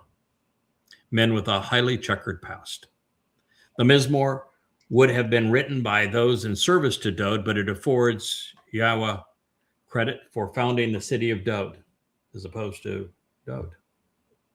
It says that Jacob lived there, which is not the case unless his name is being used as a metaphor for Israel. But even then, they would have just moved in moments before. And after saying that significant things are spoken of the city of God without mentioning one, the lyrics abruptly transition to remembering Rahab, whose only prior mention was as a prostitute in Jericho, serving Israeli spies. Nevertheless, this Rahab is associated with Babylon, and the message is said to be a warning to the Philistines, to the Phoenicians. It reads, Mizmor, melodious lyrics of a song of the sons of Korash, which means bald. The foundation is by him, and within this set-apart mount. Yahweh loves the gates of Zion, the signs posted along the way, more than all of the other dwelling places of Jacob. Reward or consequence, 87:2. Significant and weighty, notoriety as distinguishing and honorable things, Kabed, are spoken within you, city of the Almighty. Salah, ponder the implications. I remember and recall Rahab, the conceited and contentious, loudmouth afflictor, this confusing and audacious monster, and his mythical god, and Babel, the confounding confusion by commingling in Babylon. Approach those who are familiar with Yada and who know me. This was Yada written in the participle. Behold and beware, Philistine, those calling yourself Palestinians who are currently rolling in the dust. Soar the flint and knife of Tyre, and those with Cush who are boring and digging tunnels. Prophecy is something that God's pretty good at. This was conceived there by this name. And of Zion, the signs posted along the way, it will be said, one man and then another individual were conceived for her. Then he himself will establish, develop, prepare, and appoint her steadfast and ready. For Elion, for all things pertaining to the influence of God. In writing down a written record of the people and family, it's this one who was conceived and brought forth, thereby this name and renown. Shalom, ponder the implications. So singers in harmony with dancers, all my springs and sources of life are with you. Mizmor Psalms 87:7. Did anybody ever say that figuring out all the word pictures was going to be easy and that any fool could do it? No, it takes a special fool, I think, to do that. Was pretty tricky, wasn't it? But there were some things in it that were pretty clear, and some things that were, well, yeah, it's a head scratcher. Mm-hmm. But we're not at a period now where we can let anything go. We're going to turn over every rock. So while I cannot attest to their credentials as prophets, these balding sons of traitors foresaw that the events pertaining to Rahab would eventually play out on and around the Temple Mount in the city of Dowd. This Babylonian adversary would covet the place that Yahweh loves. Babylonian adversary means that he confounds and confuses by mixing truth with lies. And he's going to covet the place Yahweh loves above all others. The 29th of January, 2030, Rahab moves to Jerusalem sets up shop in Jerusalem. By implication, Rahab would try to erase the Zion, the signs posted along the way, and he will try to misdirect the world through Babel, through confounding, confusion, commingling religion and politics. He's going to be a confabulator. Now, those who have become familiar with Yahweh through Yada are invited to approach at this time, is what it says. By contrast, not just invited to approach, you're encouraged to approach, but you got to know what you're up against. By contrast, the knife-wielding Palestinians emerging from their tunnels and all covered in dust are being warned to stay away. It's Israel and Yahud who were born there. You have no claim as Muslims. According to the prophecy, two men would work together, both associated with the signs of Zion, both devoted to Jerusalem. They were conceived for this purpose. And as a result, they are established, they're prepared, they're appointed by God such that they are ready and reliable. That means observant and trustworthy. The reference in this, that they are positioned to serve as is the city of God, Jerusalem, because it is the last feminine singular reference within the Mizmor. And ultimately, these two men are so enmeshed into Jerusalem at this point. And the HaKodesh, the set apart mount, which is where we'll be speaking from and where Dode will return, that they are there to serve and prepare the world for Elyon, for Dode, for all things pertaining to the influence of Almighty God. And Elyon, as we will discover and later in the 89th Mizmor, and we've already shared previously, is Dode, according to God, symbolizing his restored reputation upon his return with Yahweh. It is then a portrayal of Yada serving Dode. So ultimately, this is a prophetic portrayal of the showdown on the Temple Mount. It is in opposition to the conceited and contentious Rahab as the confabulator using Babylonian tactics. At different times and also together, two men will work as one, both conceived for this purpose.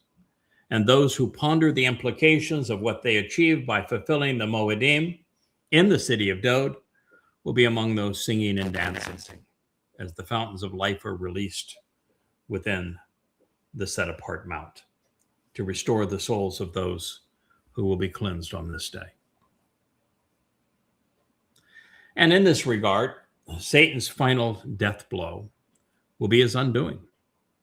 When he, manifest as Donald Trump, slays me as the Adamah Parah, the bullish and productive man, on Yom Teruah, the day of the herald, my nephesh soul, and Rahab's Ruach spirit, at that moment, will head in different directions. And so all of this is to affirm that we have correctly identified the nature and the timing and the location of the great Rahab showdown. And there's more. In Yeshaya, Isaiah 37, Rahab is among the beasts of the Negeb. That places him in the land of Israel during the time of trouble. Opposing the Ephah, the hissing and negating viper, and the flying Sharaf, flying serpent, fiery serpent, is going to be a labia, which is the roaring heart of a white lioness, and a lish, a boldly ferocious mature lion. I'm going to share that again because that's a lot to process. But so opposing the Ephah. The Ephah is a hissing and negating viper. This flying seraph, fiery serpent, will be Labia, a roaring heart and a white lioness, and a lish, a boldly ferocious mature lion. God likes word pictures, man. He paints them so they're interesting. So this is painted so the way that Magawa likes to tell stories. The roaring woman and mature man with a considerable bite, represented here by the lions, defeat the hissing viper and his accompanying flying fiery serpent. As this occurs, the most capable of his combatants and his belligerents will be carried off by donkeys, it says, and their supplies by camels. This is to infer that they will be Arab Muslims and thus jihadists that will be working for Rahab. They will be the implements of death. And of them, God says that they are worthless and they are inept. Having written Goddamn Religion, I concur. All the while, the one who controls and oppresses through religion and politics, along with his military, which he will have been engaged constraining and abusing people, will abandon Israel. This is the great betrayal. Satan and his stooge will do nothing, is what the prophecy says. Their prior promises will be rendered utterly meaningless as nothing more than delusional and empty words without merit. In other words, when he says, oh, you give up this little slice of territory, no big deal, and I'll have your back. I'll promise that America will defend you. I'll come to your defense. Mm-hmm. No, I won't. He just steps out of the way. Having made promises to defend Israel, he and they will betray God's people. Now, this is confirmed because, as we know from our prior studies of Yeshaya, Isaiah 17 and 18, the great betrayer is the demon-possessed, egomaniacal, sexually perverted, diabolically vicious, cannibalistic Donald Trump, who will have been president of the United States of America. He and his satanic partner are Rahab. This is the message Yahweh was emphatic in having Yeshaya commit to writing, so that as we approach the last days, I could read it, understand it, explain it, and share it with you. So with that introduction, here's that prophecy. Now we're turning to Yeshaya. A prophetic announcement about the impending burden of the beasts of the Negeb, of the parched, within the land of Sarah, of anguishing confinement and trouble,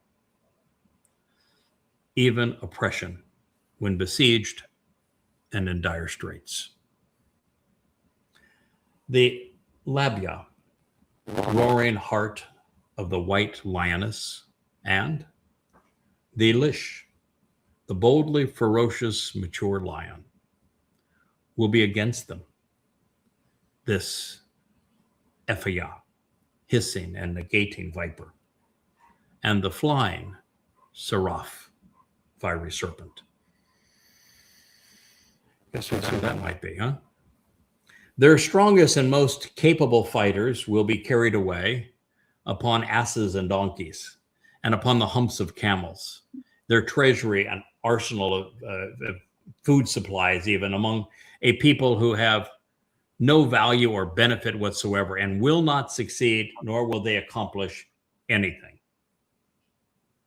Then the assistance and support, the Azar, of Mitzrayim, the one who controls and oppresses through politics, religion, and the military, abusing and restricting people, will be for naught and in vain, utterly meaningless and a waste of breath, a delusional fantasy of empty words without merit. And as a result, and for these reasons, I will call what pertains to this individual man Rahab, him. They're conceited and contentious, loudmouthed and pretentious, confusing and audacious, afflictor, and their monstrous mythical god. Incapacitated, sitting this one out, doing nothing. Isaiah 37. So now go, because it is imperative that you write it upon a tablet to accompany them, and also upon a written document, whether a scroll or a book. You must inscribe it, as if engraving it by chiseling it in stone, portraying it as if already decreed. Then it will come to exist, pursuant to a day in the end, for the odd, the restoring witness, the odd of the eternal testimony, and continuously providing evidence throughout time, olam, from antiquity into perpetuity, into the future and forevermore. Yashaya, Isaiah 38. It is, as the prophets foretold. Donald Trump has been possessed by Satan. He is the great betrayer of Israel. The only rational conclusion that can be deduced from these depictions, as they are presented in Isaiah, Daniel, Ezekiel even, in addition to the Psalms. In alliance with Satan, they have become the embodiment of Rahab, egocentric as a man, and a false god as a spirit. Fortunately, they have met their match in the Acharon, in the end, as a result of the ad, restoring witness to the ad, eternal testimony, who continually provides evidence throughout all time, olam, from antiquity into perpetuity and into the future and forevermore. He's taken down with words wisely wielded.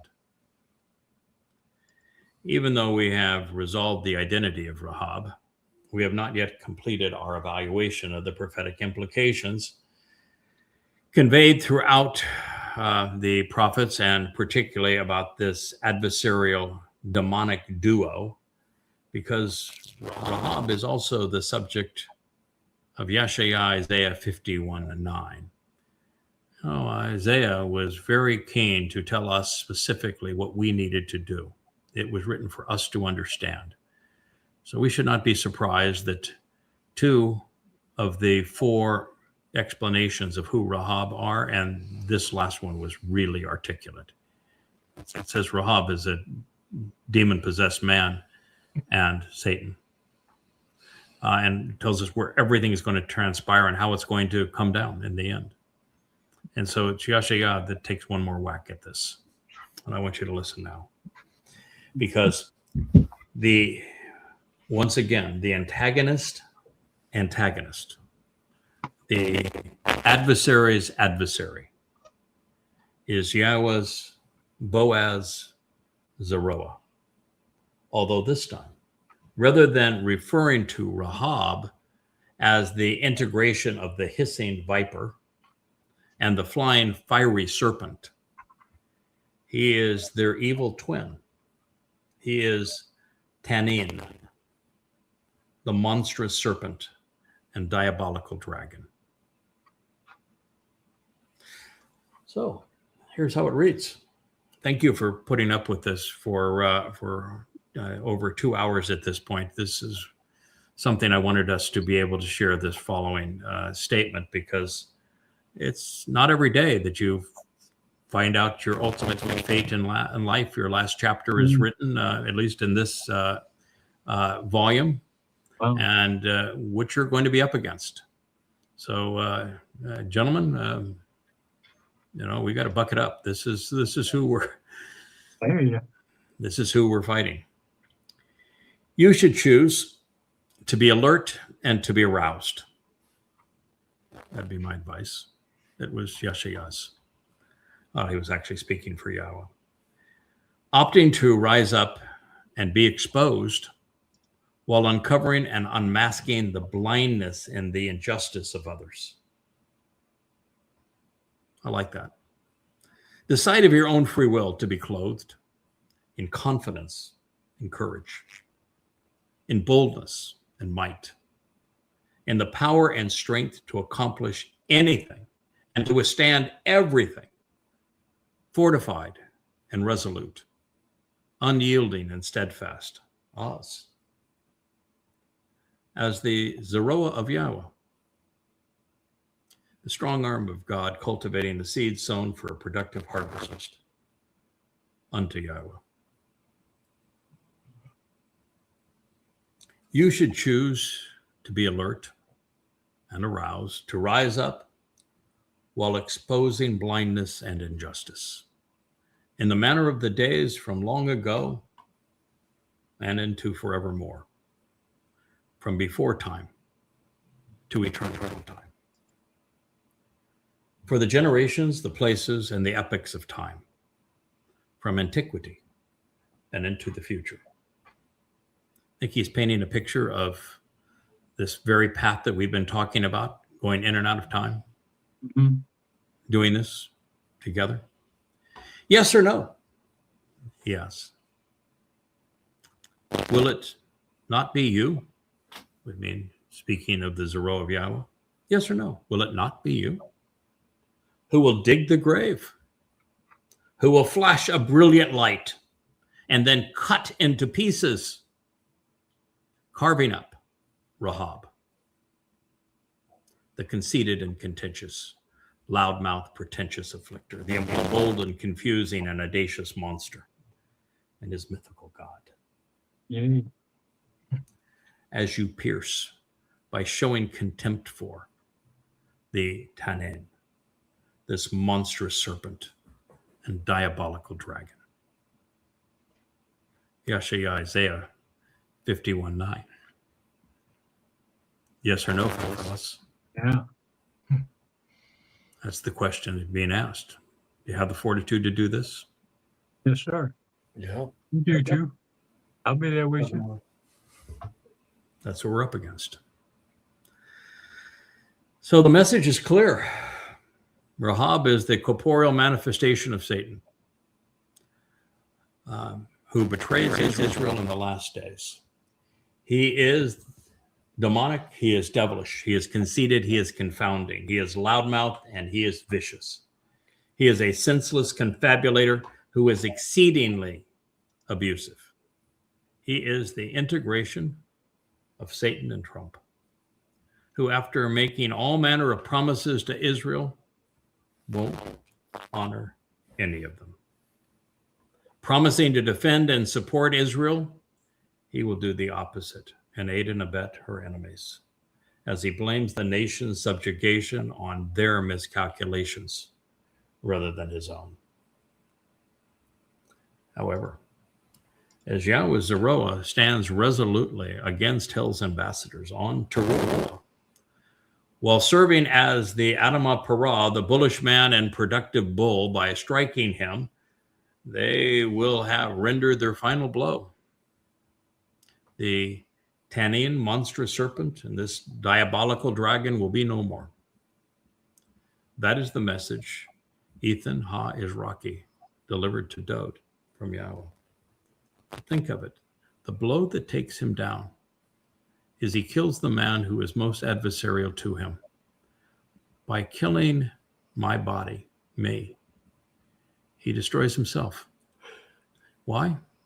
Because my body is a gift to Israel, purging them of their religiosity, any trace of anything that he has infused into their minds. He takes me down, he kills himself. It's the last blow, because he does something out of personal ego and viciousness. And I'm there on the heavenly message of, I'm here to offer myself for you, Israel. And he's there to kill. Who you're going to choose. That's going to be the choice. And that's how it's going to play out. Do you think God's got your attention now? You better. So, here we are. I have nothing more to add to it. I don't know if there's a conclusion, but gentlemen, that is where we are. That's the future. Kevin, what do you think? I love a good dragon slaying story. You know, boy, we've lost sound there, Rich. I know that we had some struggles there, but I don't think we have anybody There he is. that's able. Okay, now you're should be live there, Kevin. Okay, now you can hear us. You can hear me now. He's not. No. Okay. Yeah. And we don't have I JB. think I'm going through the. We don't have Will. We don't have Kirk. I can hear Kevin. Hello? So We we can hear may each have other. Perry. Do we have Perry? Yeah. No, we Well, don't. I'm here. I can talk. Yeah. I got too many Okay. audio issues right now. So we're long on audio issues. Maybe it is just a time for silence, for God to have the last word. This is he's delivered a message. It's irrefutable. I think it's inspiring. I'm tickled pink that he would trust us enough to get this done. And I'm happy to go into battle with you. That's what we're going to do. Together as a team. Yes. That's the key. Yep. Yeah, we're going to do it collectively.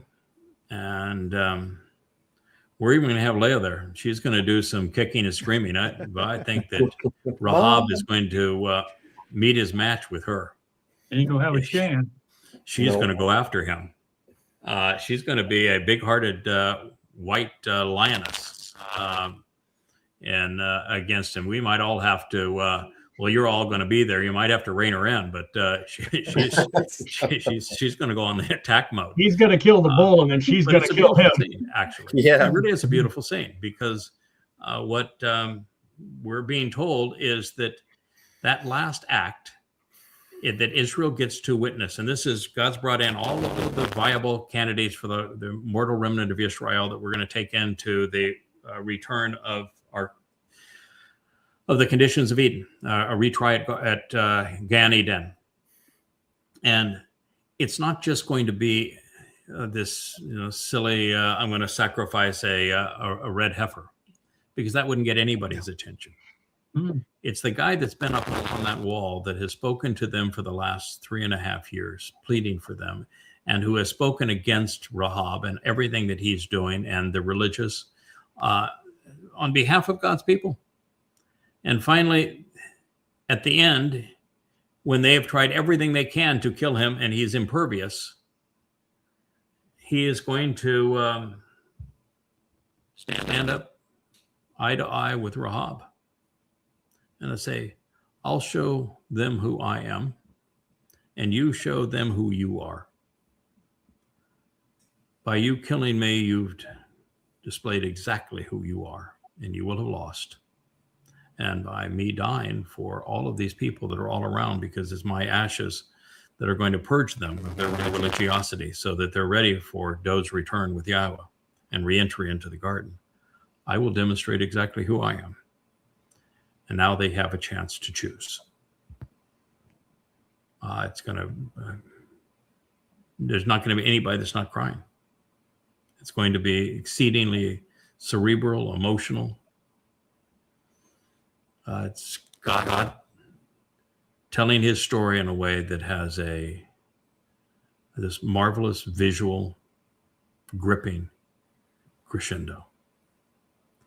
And what's going to happen is that our souls are going to surround Dod, and when he returns, along with Yahweh, and we're going to say, "This is now your king. This is who we did this for, and this is your opportunity." Quite a story. It is. Well, we don't have any outbound audio, so we're just going to say thank you to everyone, Perry, Rich, Kevin, JB, Will, Kirk, and our beloved Dr. Jeff, Leah, who has gone into the other room. She's probably in the chat room at this point. But thank you all for listening. I thank you for for coming with us on this journey. It has been pretty amazing here in this last 6 months to a year, has it not? Yes, sir. Oh yeah. So we look forward to our next program together. We'll continue to make progress through and complete this redo of the 89th. And I think, Will, you'll find that it is indeed powerfully different in its insightfulness.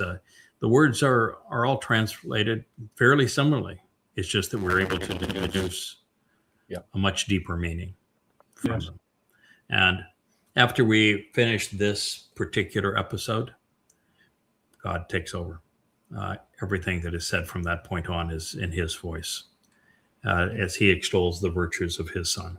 And it is exceedingly meaningful. So thank you all. Have a wonderful Shabbat. We look forward to being with you on our next broadcast. Good day. And may Yahweh bless you all. Hey, y'all. Good night. Yeah. Good night, everyone. Night. Hey there, thanks for tuning in. That was Fetch. Gotta run now. Catch y'all on our next podcast.